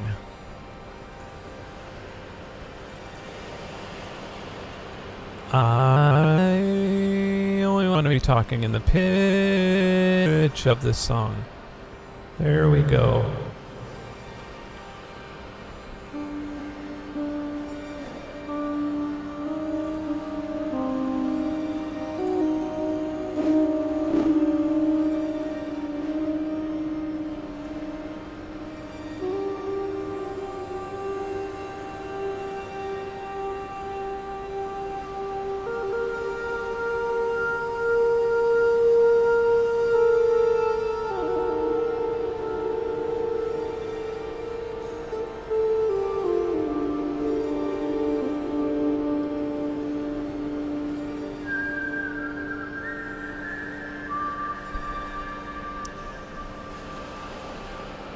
So in Slenderman, yeah, I bought Slenderman, or download, was it free? I don't remember, but I got Slenderman, and I remember I saw him, and I was like, oh, there's Slenderman, and so I just walked up to him, and he had tentacles, and I was like, why does he have tentacles? And then Yeah.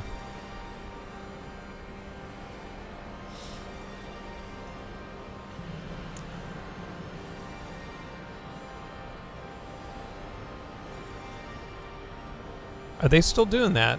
Wait, the Isotope Sweets Water Sounds bundle. Let me see that really fast. Hang on.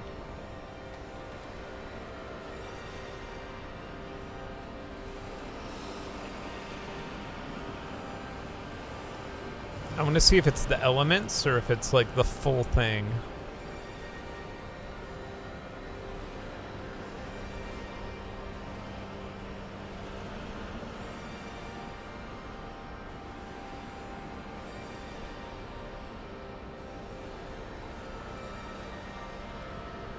Yeah, which one is it? Because I know they did this earlier, and I was like, what?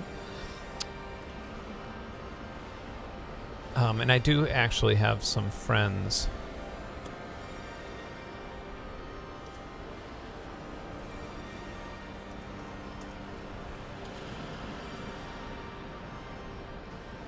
Here we go.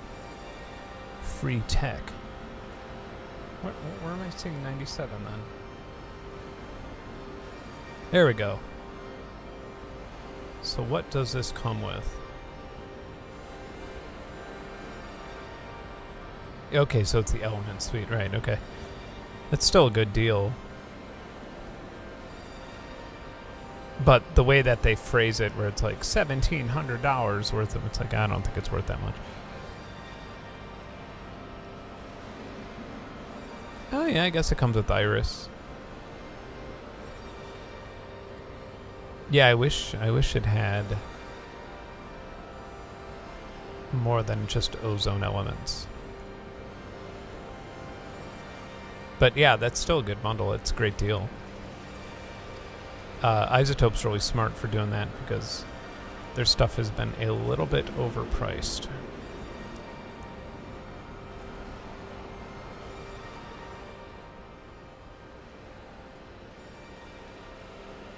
Disco Elysium. I'll have to check that out as well. Yeah. Yeah, for $50 you could do a lot worse. It's not that bad. Yeah. Any questions before I hang this up and go pee? I'm gonna look up Disco Elysium while I'm waiting for y'all questions.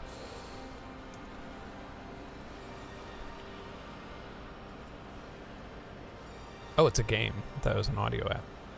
Oh, this looks fun.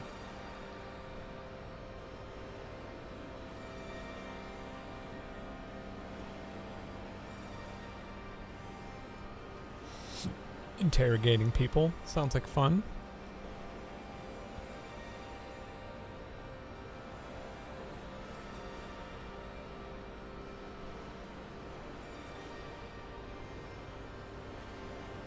Yeah, good times.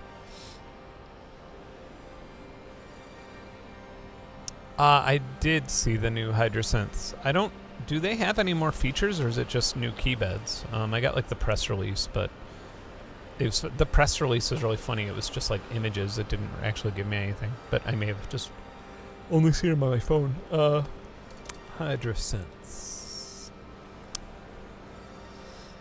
Superbooth. Oh yeah, Superbooth is going on right now. I totally forgot about that.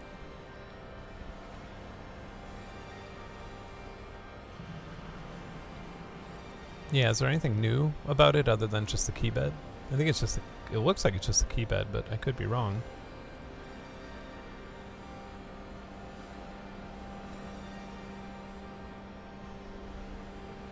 Alright, if we're going to talk about this, then I'm going to go pee really fast. I'll be right back. How do I mute my, there we go. No? Is this it? Alright. I'll be right back.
There I am.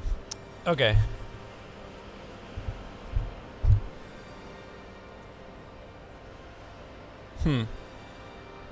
Yeah, it looks, so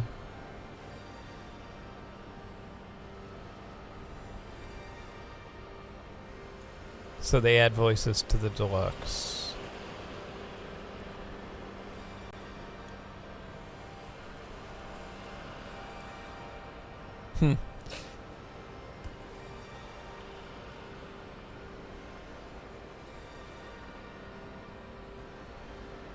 Interesting. Yeah, I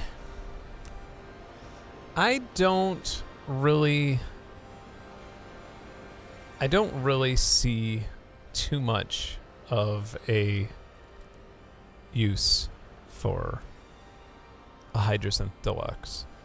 I could be wrong though, but I've not used my Hydrasynth and been like, man, I really wish that I had more voices or something. Or more power. It's a powerful synth. To be totally honest, I don't use it as much as I should. It's like it's like kind of how I feel about my machine drum almost, where it's like, I could be using this so much more and I don't know why I don't. But yeah, it looks pretty much the same.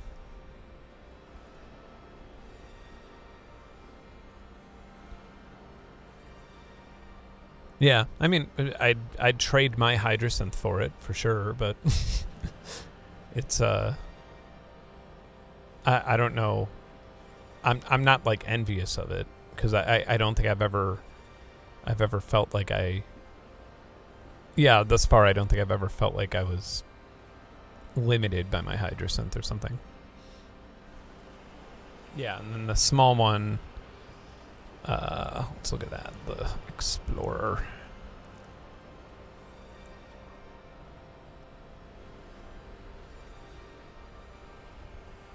Oh, battery powered polyphonic aftertouch with that little keypad.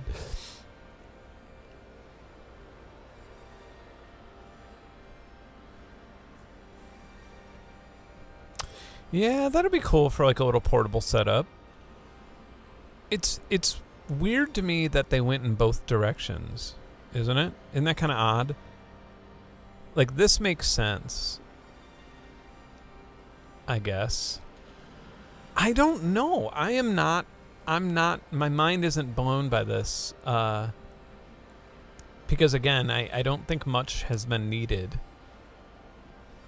And it's not like, I mean, I have a Hydrasynth right behind me, and it's not portable, but it's not big by any means. And this doesn't look portable to me. Like, I wouldn't take this on a trip. Like, it would save me a little bit of space, but I wouldn't consider it like a portable instrument. And it just has what? One less octave? Maybe the keys are smaller? Yeah, the keys are definitely smaller. Yeah. They're about half the size of what mine appears, unless the knobs are like different or something. I don't know. I guess I'll wait.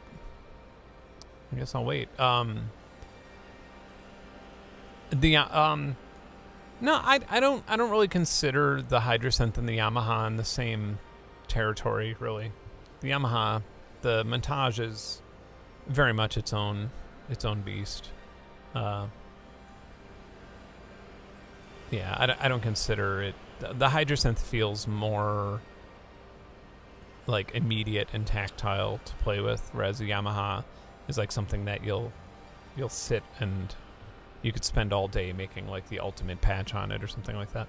Whereas like the Hydrasynth, I feel like, you'd not want to spend more than 15 minutes making a patch.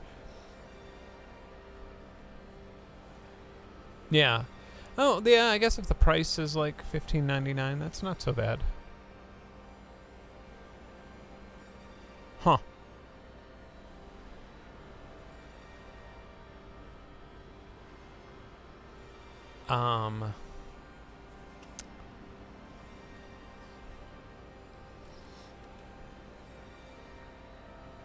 I do not have the GR1. Although I haven't paid that much attention to it. Like, it seems like something I'd be into, but I don't have it. I've not even played with it.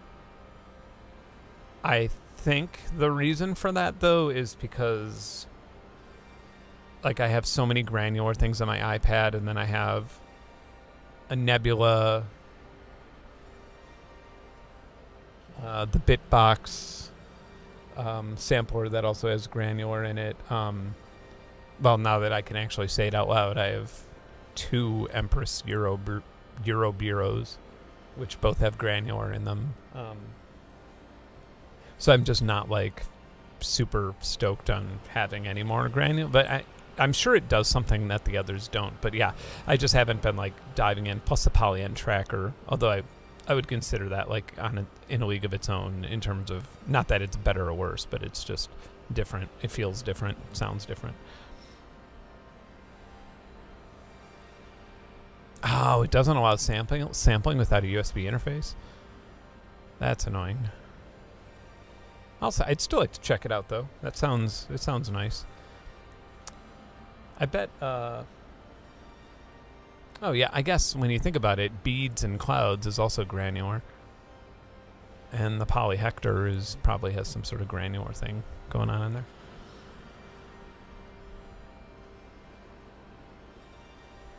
Yeah, I'm still dying. I still feel like I'm dying today.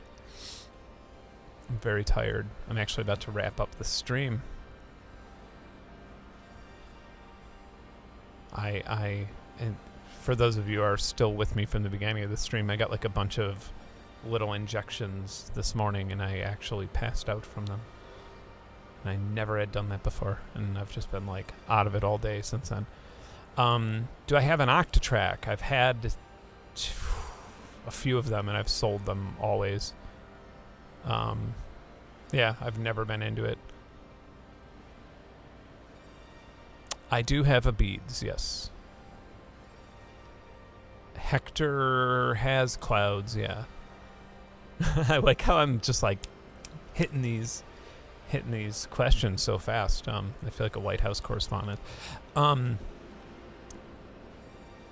What's engine is a Raspberry Pi? The GR1? That's a Raspberry Pi? No shit. Very interesting.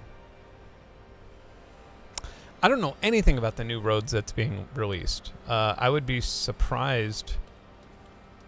Well, I'm searching it right now.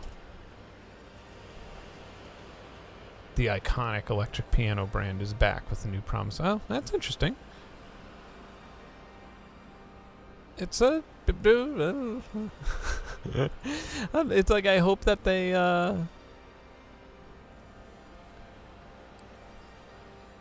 I've seen... yeah, that looks interesting. I've seen enough Rhodes to where... Or I've seen enough products, like... the Acoustasonic, for example, like my Acoustasonic Stratocaster. I've seen a lot of like newer product relaunches and reboots, from like older, more expensive things, and I hope that the newer Rhodes is affordable. Like, that's all I hope, because there are a lot of things that are just sort of aimed at the rich dad who used to have a Rhodes in 1971, and will spend $5,000 on another one.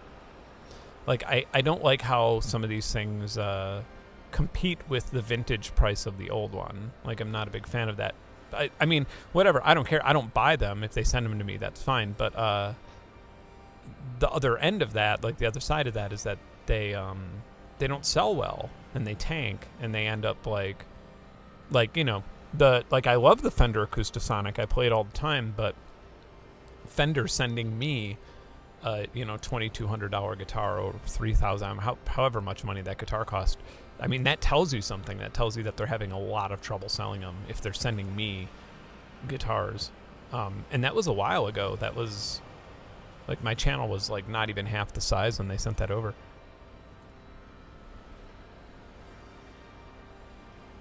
Yeah, the Octatrack is just a new level of deep diving that I can't handle. Especially, here's the thing, like Octatrack is fun. I could get into it, but in a live setting, I can't dive that much. I can't menu dive. And there's so many weird limitations where I'll be like, oh, let me hook up a foot controller CC to looping or something like that, and then something will go wrong where it doesn't work, and it just drives me crazy.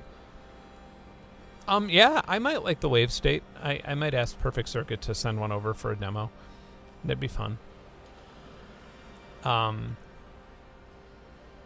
Yeah, you know, I just saw somebody post something on the Facebook, like, synth group, one of my Facebook synth groups, making a MIDI looper with a Raspberry Pi that was, like, really easy and didn't require a hat of any sort, or, like, a Pi hat or a MIDI hat or anything like that. Didn't require any, like, special soldering, which is pretty exciting, because I have, like, a drawer full of Raspberry Pis. It's like, I might like that.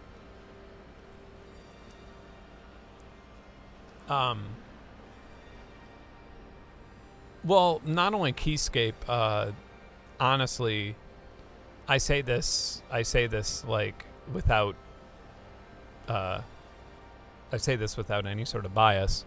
Like, the electric pianos, the physical modeling on the electric pianos in the Yamaha Montage, maybe the Mod X, but the Montage for sure, I've never tried them on the Mod X, is the best I've ever played.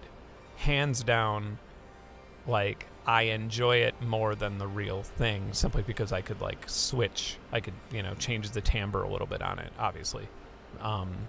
It's hard to say I like the fake thing more than the real thing, but yeah, they are the best I've ever heard in my entire life. To the point where, like, I have all these VSTs and sample libraries of electric pianos, and I will just record the montage into my audio interface.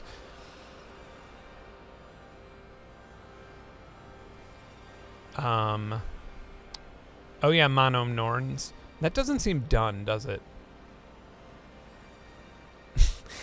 from my, I don't really know that much about it yet. I've heard a little bit about it. But it doesn't seem finished. It seems like it needs some work before it's reliable. Just from, like, what from a couple people told me and watching, like, Loop Hop's video on it, it seemed like it needed a little.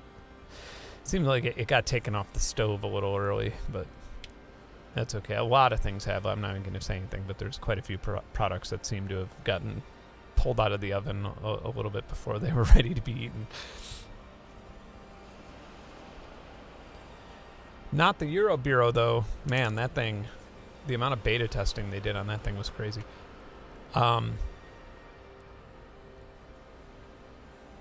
Yeah. Well, I'm going to go. It's been fun. By the way, all these plugins are free. Every single one that we've seen today is a free plugin, unless it was, like, you know, something that came with FL, but I didn't even use those that often. But yeah, you can just go to kvraudio.com or just Google KVR Developer Contest 2021, or there's a link in the description, actually, and you could download all these and many more for free. A lot of them are really amazing. There's some that I didn't even check out that I really wanted to. One of them, I just, like, have to update Java to run. But yeah, there's definitely some amazing stuff here. So check it out. And of course, thank you to my Patreon members. Y'all are the reason I do these streams, and I would be doing the streams directly to them and to them only. But they said, you know what? Information should be free. That's incredibly cool of them, and here we are. And so if you want to join, it's as little as $1 a month. I used to update it very regularly with tiny things, and now I'm updating it like once a month with loads of things. So I'm, like, trying, not on purpose, but just because, like, my travel schedule is a little different now and stuff. So yeah. So yeah, thank you, everybody, and have a great night. And yeah, thanks for watching. I love these, like, chill streams where I just get to play with new things and, yeah, like, crazy interfaces like this. What a bunch of fun. All right. Have a wonderful night, and I'll see y'all next week.